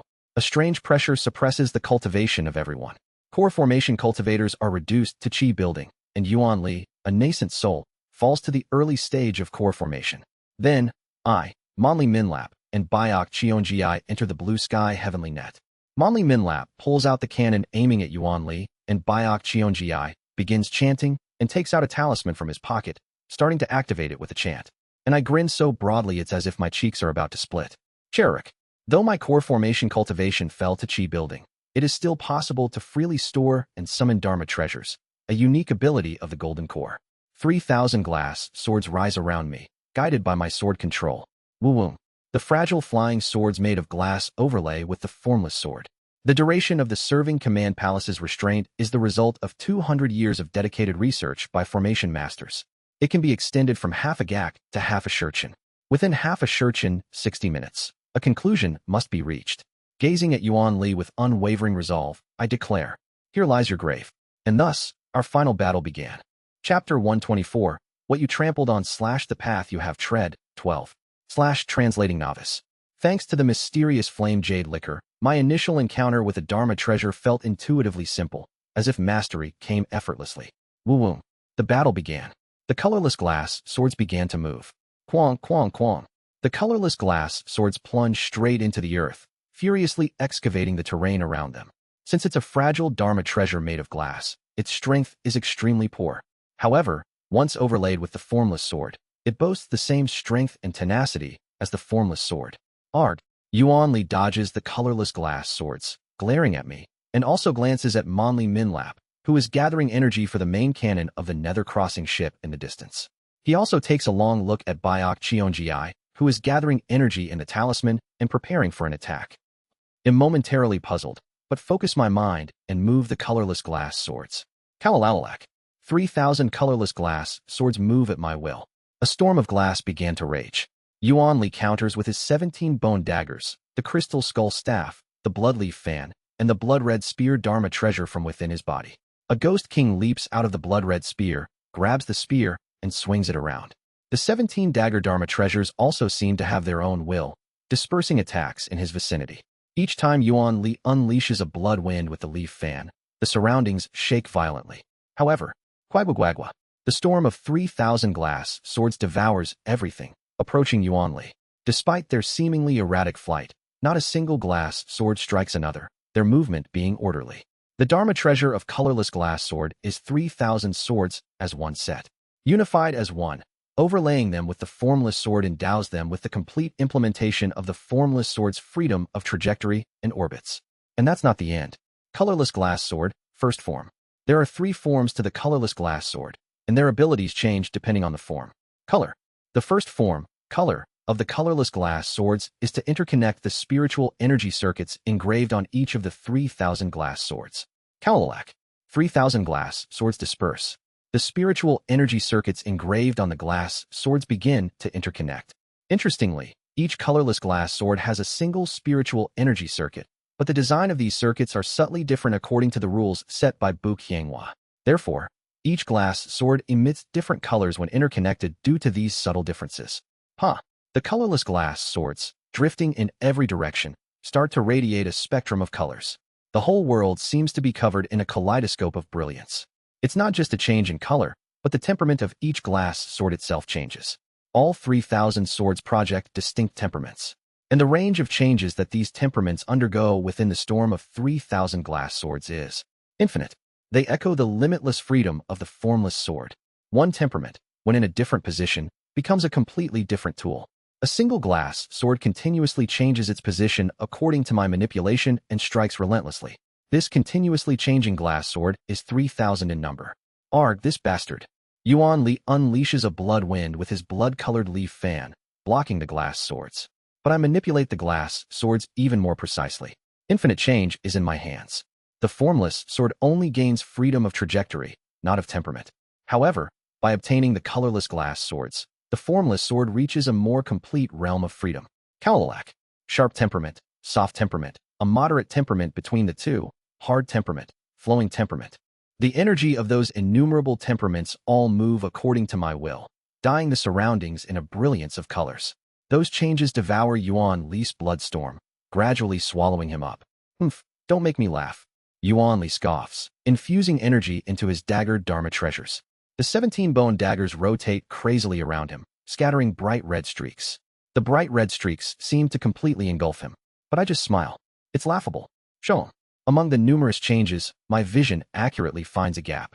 No matter how tightly the streaks surround him, there is always enough room to penetrate. The colorful glass swords rush towards him. Kua Kwang Kwang. The streaks repel the glass swords. However, Arg, Pong. Suddenly, the barrier of stakes is broken, and Yuan Li is exposed from within. His body is already embedded with dozens of glass swords. The color form of the colorless glass sword initially gleams with numerous colors when activated, but thereafter, it can revert to colorless at the user's will. Yet, the qualities created when the swords bore color do not disappear. This means it is possible to confuse the enemy's vision with transparent colorless glass swords and then strike. I channel the formless sword housed in the colorless glass sword into Yuan Li's body. Severing mountain swordsmanship, layered mountains, Chi mountain heart sky. Swoosh. The formless sword, flowing into his body, expands massively with thorns. Arg. Yuan Li briefly screams, trying to regenerate his body. However, the curse spells I sent with the colorless glass sword mingle inside him, preventing proper regeneration and causing decay. Die. Swish. 3,000 colorless glass swords again rush towards him, now defenseless. Kuga. And then, Kugagugagu. The two blood cloud ghost kings who had fled earlier from the heavenly lightning and the bizarre ghost beast combined from 7 demon souls. The combined power of these 3 entities, now reduced in cultivation due to the serving command palace's restraint, but still at the core formation level, defends against the storm of glass. Swish. Yuan Li regenerates his body in the given time. Good, quite impressive. He sneers. To push me this far, I give my respects. I too will properly fight now. He then reaches into his storage artifact, pulls something out, and throws it into the air. Squirm. My brows twitch upon seeing it. Crack. I grind my teeth, veins bulging on my forehead. I recognize that familiar aura. It's Kim Young-hoon's inner core. His remains, not found in Kim Young-hoon's body, were unsurprisingly taken by Yuan Li. This demon core's owner was truly impressive. I don't understand why the Heavenly Being Seniors didn't take such a monster with such growth potential. In the midst of that battle, he was growing in real time, and at the brink of death, even my heart skipped a beat. Strange incantations, possibly engraved by Yuan Li, are etched onto Kim Young-hoon's inner core. The incantations glow red, emitting a strange attraction. To understand the source of his talent, I dissected his body but couldn't find anything.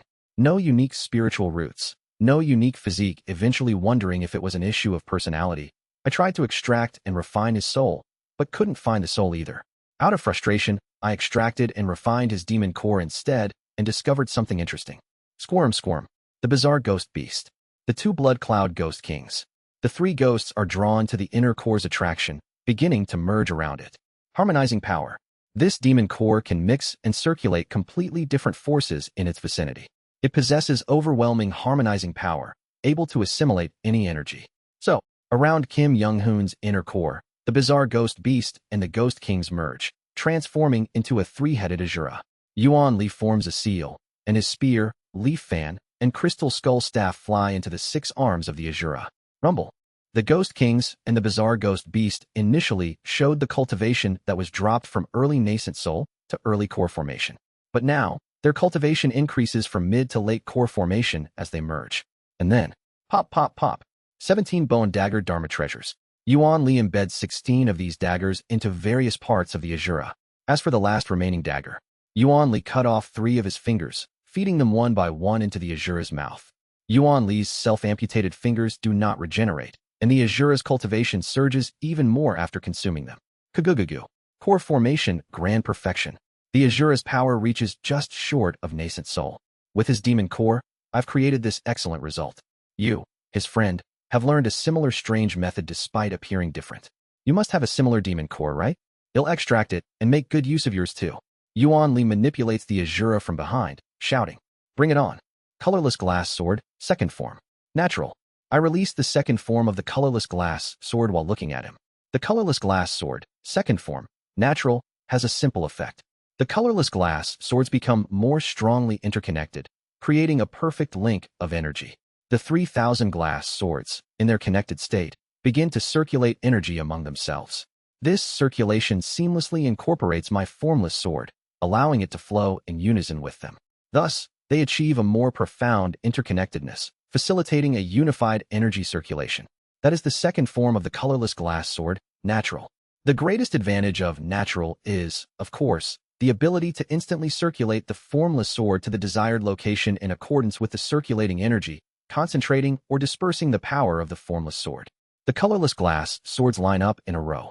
The formless sword housed within the glass swords focus its energy at the tip of the lined-up swords due to the circulation of natural. Clang. Driven by sword control, the glass swords pierce directly into the Azura. It's uncertain whether the Azura feels pain or not, as it shows no expression while gripping and swinging its spear. However, the glass swords quickly disperse and reposition themselves, and once again under my control, they begin flying around the Azura, inflicting wounds on its body. Numerous changes occur.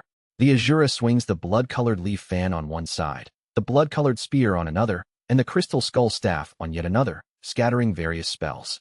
Explosions resonate, distorting the area in all directions.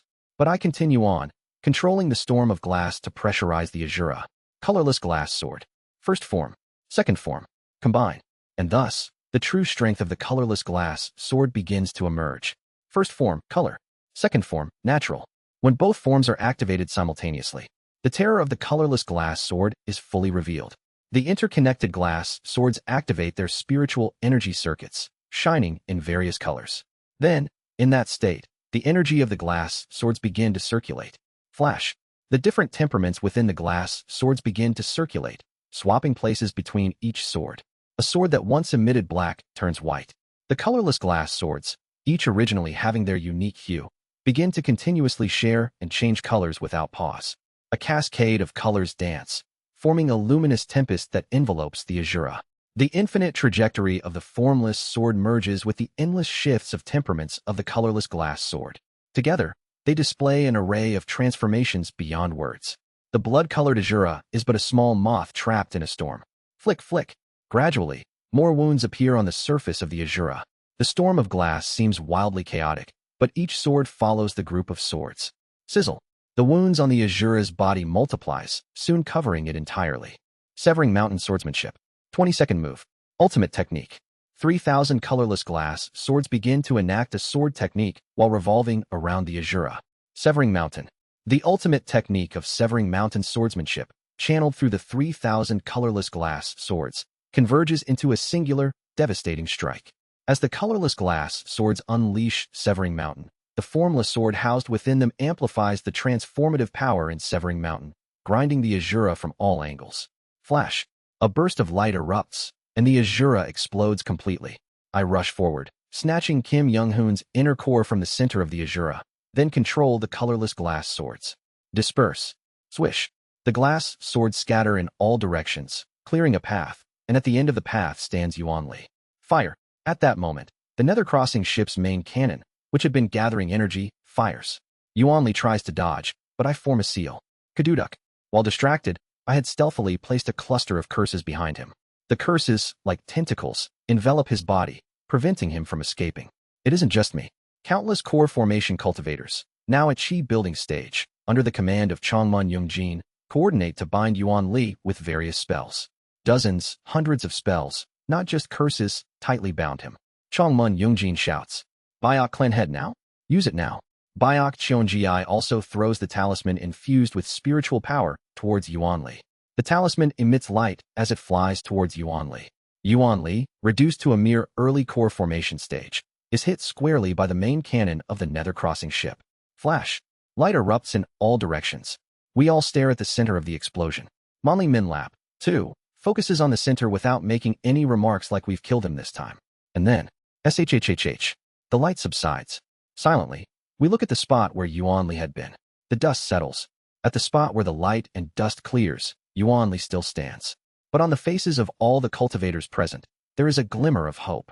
No more spiritual pressure can be felt from Yuan Li. Not a single trace of spiritual energy. Finally, it's when Changmun Yungjin sighs in relief. Creak.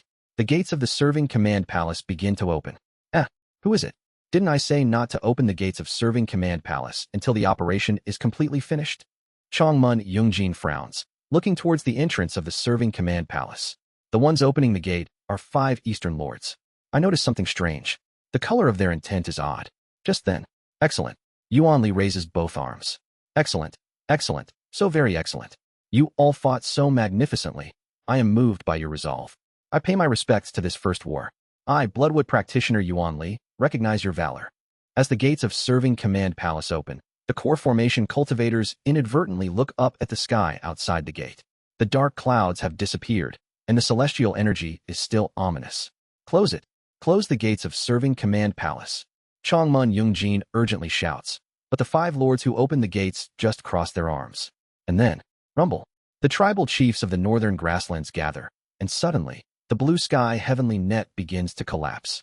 The 4 tribal chiefs who have been the mainstay of the formation suddenly break off their spiritual connection and cross their arms. I quickly read their intent. Until now, I had no time to read detailed intent due to the battle with Yuan Li. Right now, the intent of those cultivators begin to change, different from the others. It's a golden hue, the intent of joy. What is this? Are you betraying us? Changmun Yungjin, enraged, summons a blue glow from his body. Cultivators of the northern grasslands and eastern states, please suppress these traitors. The 3 western countries, along with the western cultivators, will handle the old monster. And then, swish, green ghost-like figures block our path. Black chains of light wrap around me, Changmun Yungjin, and the cultivators from Shengzi, Yinghua, and Biokra. Jinlu Yunxion approaches the chained Changmun Yungjin, caressing his neck with a seductive voice. Orbioni. Everything went according to plan. Sir Bloodwood has won. Mokli Huangqion, manipulating the Jiangshi, approaches the chained clan head of the Jin clan, kicks him down, and tramples on him. And Biok Chionji stands beside Yuan Li with a triumphant expression. Be by Biok, clan head. Changmun Yungjin's eyes, seeing one of the 3 most important people in the war against Yuan Li, Biok Chionji, standing beside Yuan Li, bulge with rage. Biok Chionji chuckles and speaks. How is it, Lord Bloodwood? The effects of the heaven-sealing talisman are quite useful, aren't they? Good. This is truly the defensive power of the heavenly being stage. Not a single strand of spiritual energy is leaking from the whole body. Quite an amusing feeling. Indeed, what Biok Chionji threw to Bloodwood practitioner at the last moment was not a heaven-striking talisman that delivers a blow of heavenly being level, but a heaven-sealing talisman that provides heavenly being level defense. And then, swish, outside the serving command palace. From Yuan Li's Black Castle, the same crimson river that had come earlier enters through the gates of serving command palace. Swish.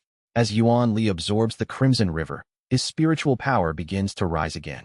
Seemingly displeased, he moves his hand. To make me use so much of my precious long source true power. The long source true power I've gathered for hundreds of years. Well, it doesn't matter. There won't be many chances to extract so much life force from core formation cultivators like today. Haha, Sir Bloodwood. There's only about a moment left until serving command palace's restraint releases. Biok Chionji looks around us with a flattering expression and continues. Please show us the defensive and offensive power of the heavenly being stage. I will do so. Crack, crack. I break the black chains with my formless sword and unleash my formless sword and colorless glass sword at him. Boom. But, ping, ping. The glass swords and formless sword are all repelled by the strange energy surrounding Yuan Li, which prevents even a single strand of spiritual energy from leaking. Yuan Li laughs. I'll remember you especially. Such an unyielding fellow. But it's useless. As long as the heaven-sealing talisman is activated, I can use the defensive power of a heavenly being until my nascent soul power returns. And, he speaks to Biok Chionji. Hand over the heaven-striking talisman. Today, right here, let's demonstrate the power of heavenly being. Yes, Lord Bloodwood. I clench my teeth. Crunch. So hard that I feel like my gums will bleed. 3 cultivator clans in the west of the Treading Heaven Desert have sworn allegiance to me. For tribes of the northern grasslands have prostrated before me. The 5 lords of the eastern states have declared they will follow me. In my past life, Yuan Li said so. I thought Yuan Li only subdued them by implanting the 5 elements blood curse banner after the first battle. But it wasn't so. Yuan Li, even before the battle. Over 200 years ago, the 3 cultivator clans in the west of the Treading Heaven Desert. The 4 tribes of the northern grasslands. The 5 lords of the eastern states. He had them under his control all along. Jinlu Yunxion strokes Chongmun Yungjin's body, who is tightly bound by the secret Dharma treasure of the Jinlu clan due to the sudden betrayal. Orbioni. Finally, this day has come. The day I take you as mine. I've been waiting for so long. We can obtain the lineage of the great Chongmun Sunwu, Azure Tiger Saint's lineage. Finally, the 2 clans can truly become one. Biokra will be handed over to the Biok clan, and the Chongmun clan will move to Shengzi. The remnants of the other 6 clans will be taken by Lord Bloodwood, so I'll give all their lands to you, Orbioni. For how long the Jinlu clan was forced to shamefully share with these scums in an alliance, you know, don't you? Orbioni, now Shengzi is ours. Together, we'll monopolize its resources and reach the nascent soul stage together. Chongmun Yungjin spits on Jinlu Yunxion's face with a twisted expression akin to a malevolent ghost. You've crawled under the enemy who killed my family. Jinlu Yunxion. MHM. Jinlu Yunxion wipes the spit from her face, licks it, and embraces Chongmun Yungjin. Don't worry. I'll make you think of nothing else but me. Just live in our clan's underground for a few months, and you'll think of no one but me. This. Jinlu Yunxion embraces Chongmun Yungjin, while Mokli Huangqion is stepping on Jin Yowun's head. Finally, I have triumphed in the long competition against the Jin clan in my generation. Mokli Huangqion tramples on Jin Yowun's head with a joyous expression. Ancestors, this Mokli Huangqion has toppled the Jin clan in my generation. I will recapture Yanghua and lead the golden age of the Mokli clan. You bastard. Cook. Jin Yowun grits his teeth and looks up at Mokli Huangqion, who mockingly shoves a shoe into his mouth. You should get used to calling me master now. Ugh. Additionally, Biok Cheonji is flattering the Bloodwood practitioner, promising to help him rule Biokra. Traders of the East. Traders of the North are also seen stomping on their other competitors restrained by the Jinlu clan's chains. You bastard. Monli Minlap, who fought alongside them, had his main cannon of the Nether Crossing ship taken by one of the other Eastern lords. Unlike Monli Minlap, the trader brought the main cannon of the Nether Crossing ship to Yuan Li. We'll do the reward distribution later. Bring the Heaven-Striking Talisman quickly. We need to wipe these fools out and collapse the entire Serving Command Palace to obtain the Serving Command Seal. When Yuan Li urges Biok Cheonji, he nods and shouts to the other Biok clan core formation cultivators. Bring the Heaven-Striking Talisman. The Heaven-Striking Talisman is among a Biok clan core formation cultivator who recently entered the stage. It's Biok Munsong. Just as I'm about to attack with the formless sword to prevent him from bringing the Heaven-Striking Talisman, I sense something off. Biok Munsong takes out the Heaven-Striking Talisman from a storage artifact. Whoom. And he activates the talisman. What are you doing? No need to activate it. How much can you do with your chi-building cultivation? And then, Biok Munsong shouts. I'm sick of it. Clan head. With those words, the young core formation cultivators of the Biok clan, centered on Biok Munsong, form a formation. 1,000 years ago, we were a subordinate clan to the Zhou clan. 200 years ago, a subordinate force to the Righteous Path Alliance. Now we are joining under the nascent Soul Old Monster? Why can't the Biok clan stand alone, rather than sharing Biokra with the Chongmun and Gongmyo clans? What? Biok Munsong yells. Look, clan head. If only you hadn't betrayed us, that old monster would have fallen just now. We could have led our clan to victory in the war, not needing to be under anyone, standing proudly as a single force, leading honor and victory. Have you lost your mind? No, I have not. It's not just me, but the other descendants as well. We all believe the same. Where is the guarantee that after this war is over, that old monster won't boil the hunting dogs? Why, clan leader, are you supporting the victory of the old monster? Biok Cheonji's face contorts. Biok Munsong shouts. We've made a different choice for the future of our clan. The operation was in progress until just before the old monster's death. Without that damned heaven-sealing talisman, we could have hunted the old monster. It's you, clan leader, who needs to come to your senses. You're out of your mind. Come to your senses. If you do so now, it can be passed off as a mere deviation. The Power Lord Bloodwood is hiding isn't all you've seen. Biok Chongji continues. Rewrite. Haven't you been getting along well with the descendants of the Jin and Gongmyo clans recently? Now that both clans are the losers, you can do as you please with them. Calm down and... The one I favored. Bayok Munsong speaks with a voice as if he's spitting each word out, activating the Heaven-Striking Talisman. Is not them. Flash. Heaven-Striking Talisman. A strike that releases the power of a heavenly being, shoots towards Yuan Li wrapped in the Heaven-Sealing Talisman. Kugagugagwang. One side of Serving Command Palace is torn away. A whirlwind rages, and it looks as if the light between heaven and earth is converging towards Yuan Li. Within the radiance between heaven and earth, I see the Heaven-Sealing Talisman wrapped around Yuan Li being stripped away. Tada! The colorless glass swords come together. I exchange glances with Bayok Munsong as I pass by him. In this strike, I pour everything. Colorless glass sword, final form. The last form of the colorless glass sword. Beyond color and natural. Finally reaching the ultimate. 3,000 colorless glass swords merge into one. The spiritual energy circuits etched into each sword converge within a single blade, forming myriad spiritual energy circuits within the colorless glass sword. The more circuits, the greater the power, even if the quality of materials is poor. Colorless glass sword. Third form. All heavens. The colorless glass sword, shining in all of heaven's natural colors, stabs into Yuan Li's dantian. Translator notes. Donated chapter by Muhammad Khalid and Spee. Thanks for the support. Chapter 125. What you trampled on / the path you have tread, 13. / translating novice. Numerous colors converge and stab into Yuan Li. Kairak. Yuan Li's arms momentarily transform into blood-colored ghost hands. The blood-colored ghost hands grab and try to block my colorless glass sword. Quadaduk. It's over. Kugagugagu. Unable to withstand my power, Yuan Li falls and crashes onto the ground of Serving Command Palace. Spiderweb-like cracks spread out below him. Die. I plunge down on him, mobilizing all the power of the colorless glass sword and the formless sword. Qualong. Just then, when his death seems imminent. Kukuk, Kugaguk. This is... Cultivation begins to return. The spiritual power at the chi building stage in my entire body returns to the core formation level. The numerous core formation cultivators trapped around also begin to regain their cultivation. And that means the restraint of Serving Command Palace. Kuguguguk. Yuan Li, once again exuding the power of a nascent soul old monster, pushes away my sword with the hand that grabbed the colorless glass sword. Why? It's not time yet. I grit my teeth and firmly press down on the sword with all my might. It doesn't make sense. Why? Quong. And then, eventually, the colorless glass sword is flung away. Yuan Li stands up. Kugugugu. Huh. He gasps for breath. I acknowledge it. After hundreds of years, I have experienced a true life and death battle. That was really a close call. He turns his head to one side. There, Bayok Cheonjiai, the head of the Bayok clan, is gasping for breath, apparently having completed some action. Using a secret technique found in the ruins of the Zhou clan, I barely managed to release the restraint earlier. Yes, your contribution is significant. However, the sin committed by your clan's child is also great. Please, have mercy. Dak. With a flick of Yuan Li's finger, Bayok Cheonjiai and the other traitors all collapse on their spots, screaming. Kwaak. Aort. Uak. Except for the one fool from the Bayok clan, to think that all I have are those who just stare blankly, even when their master is in danger. All of them are useless. Even the fool from the Bayok clan only cleaned up his own mess, so it's all the same. Jiaying.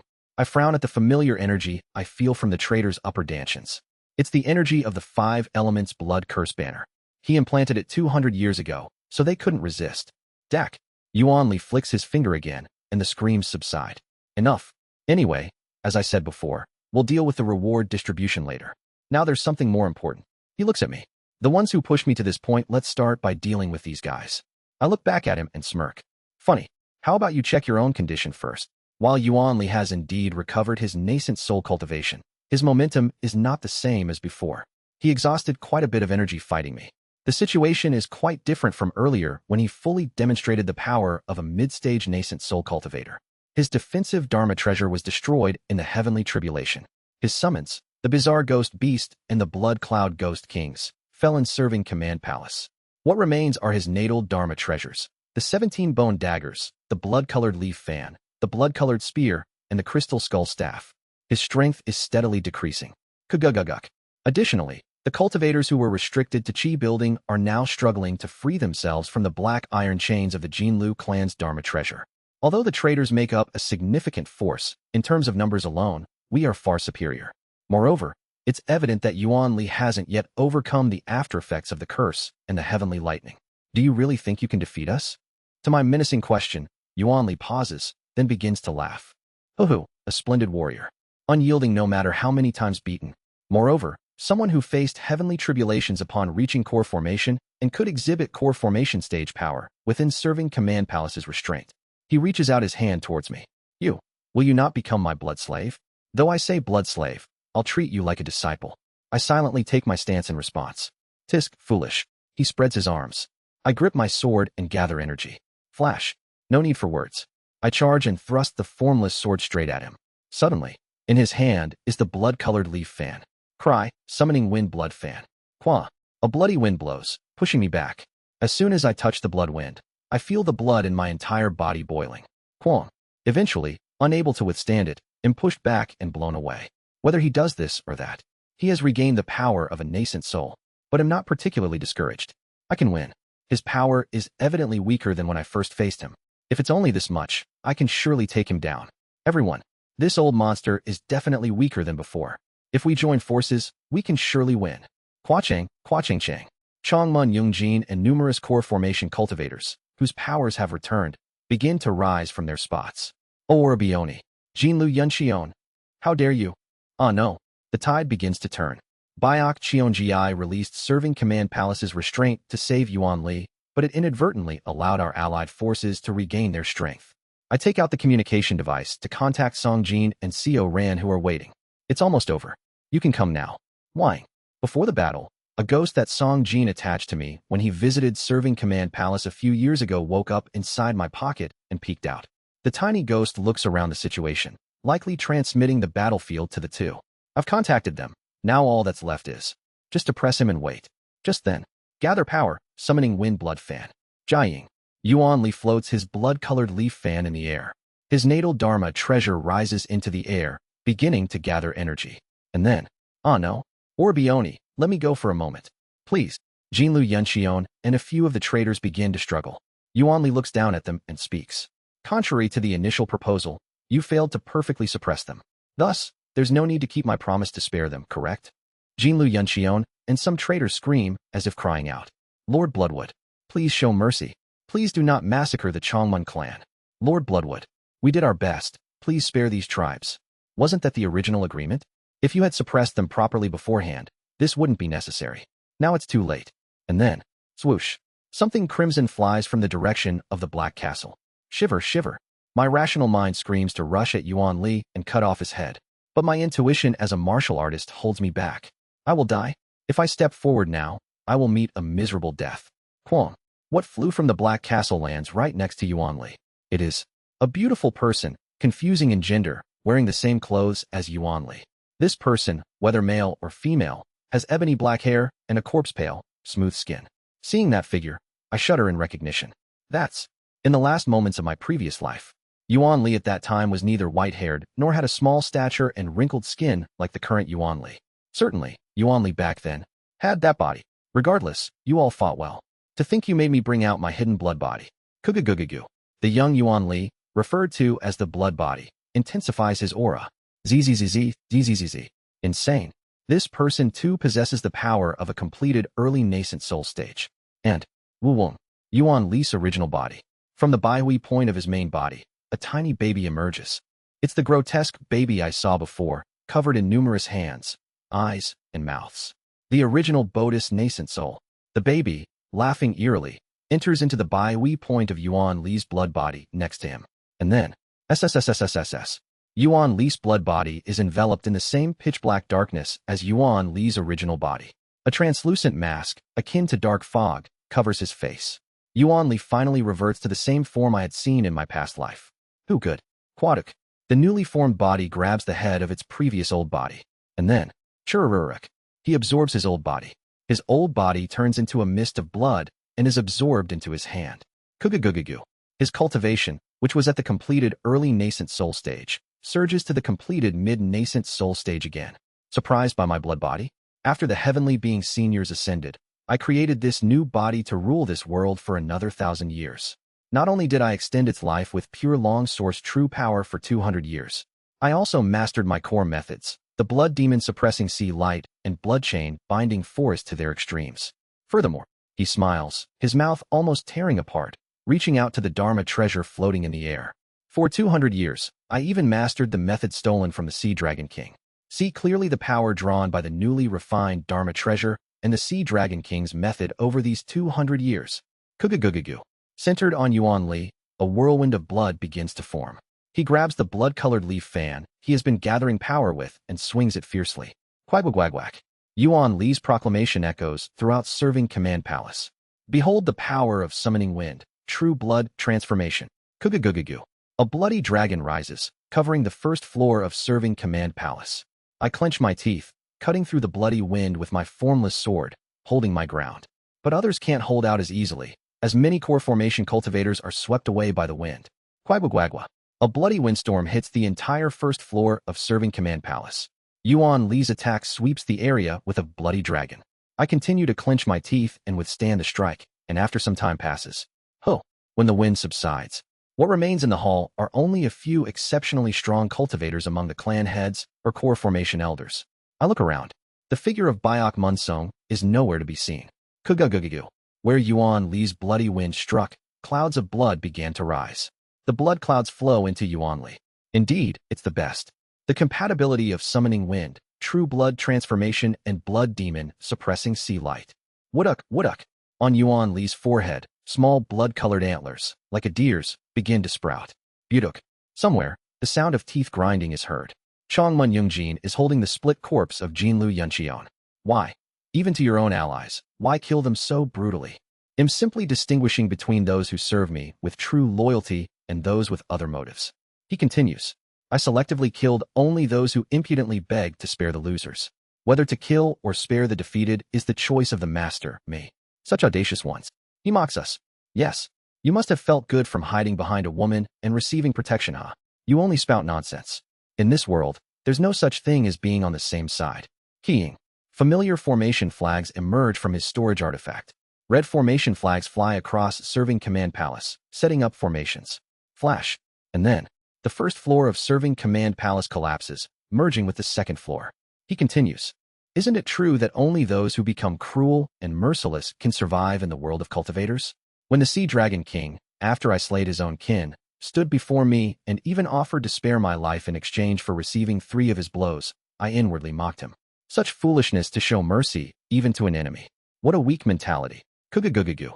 His formation continues to expand into the void, collapsing the layers of Serving Command Palace. I grit my teeth and try to approach him, but the powerful blood wind he created is too difficult to penetrate.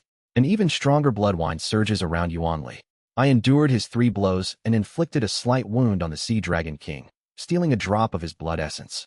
Not only that, I succeeded in stealing the Sea Dragon tribe's method, summoning wind, true blood transformation. I have risen to this point by exploiting the Sea Dragon King's mercy, the sympathy of the powerful, the awe and fear of the weak, and the blood and lives of the foolish. Kuguguguk. Yuan Li's consciousness domain compresses, resembling the form of a sea dragon. Simultaneously, an aura akin to that of a sea dragon emanates from him. Quagwang.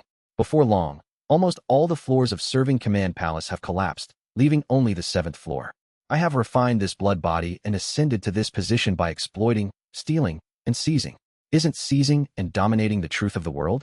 In this world, there are only those who seize and conquer, and those who are conquered because they seize less.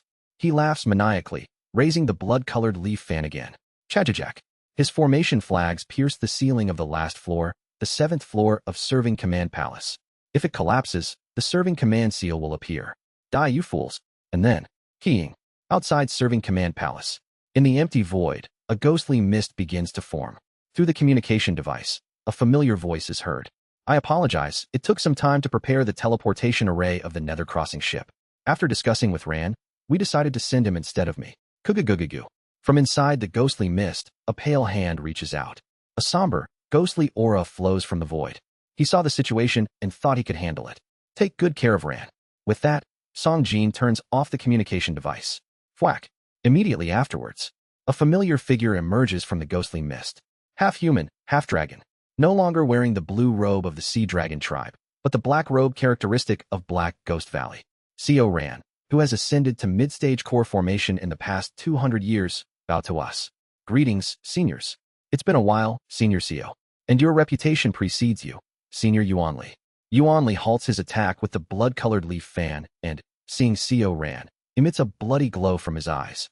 Oh, you are a half-blood of the Sea Dragon tribe and a disciple of Black Ghost Valley. I am Xiao Ran. Ha ha ha ha ha. Yuan Li bursts into laughter. So, the lineage of the Sea Dragon King's blood that I refined with summoning wind, true blood transformation speaks.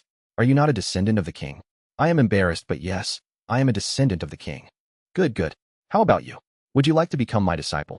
Yuan Li looks at Xiao Ran, licking his lips. Xiao Ran looks back at him for a moment, and then speaks. Before anything, there are 3 major misconceptions you have, Senior Yuan, that I'd like to address. Oh, do tell. First, I already have a master, so I cannot become your disciple. Xiao Ran raises one finger. Second, I have come to dislike someone who sacrifices others without a second thought, like you. Today, I am here to help Senior Xiao kill you. Yuan Li raises the blood-colored leaf fan, looking amused. Third, Xiao Ran smirks, raising a third finger. The real name of the method you think you stole from the king is not summoning wind, true blood transformation. Fwish. Xiao Ran flicks his fingers, bending all 3 at once. Kugugugugu. And Yuan Li, about to attack with the leaf fan, suddenly kneels before Saran. What? It's summoning wind, blood core coagulation. You thought you stole it from the king and exploited his mercy, but Xiao Ran raises his ghostly energy.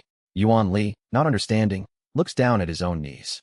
Well, it seems more credible that the king deliberately passed it to you under the guise of being stolen. To think that you, Yuan Li, was unwittingly a puppet of the king this whole time. How pitiful, Senior Yuan. What is this? Indeed, Yuan Li had been under the illusion that he was exploiting Xiao Hui's goodwill, but in reality, he was unwittingly being played by Xiao Hui all along. This sea dragon. What are you doing to Lord Bloodwood? Mokli clan head, Mokli Huangqion, and other clan members rushed towards Yuan Li. Unlike Jinlu Yunqion, they escaped Yuan Li's sudden execution. But Xiao Ran looks at them with cold eyes. Shut up, you livestock. Do you think you're worthy to speak to me? You would have been eating corpses underground, avoiding the gaze of the Sea Dragon tribe if they had not ascended. Shut up and follow the commands of your true master, you slaves.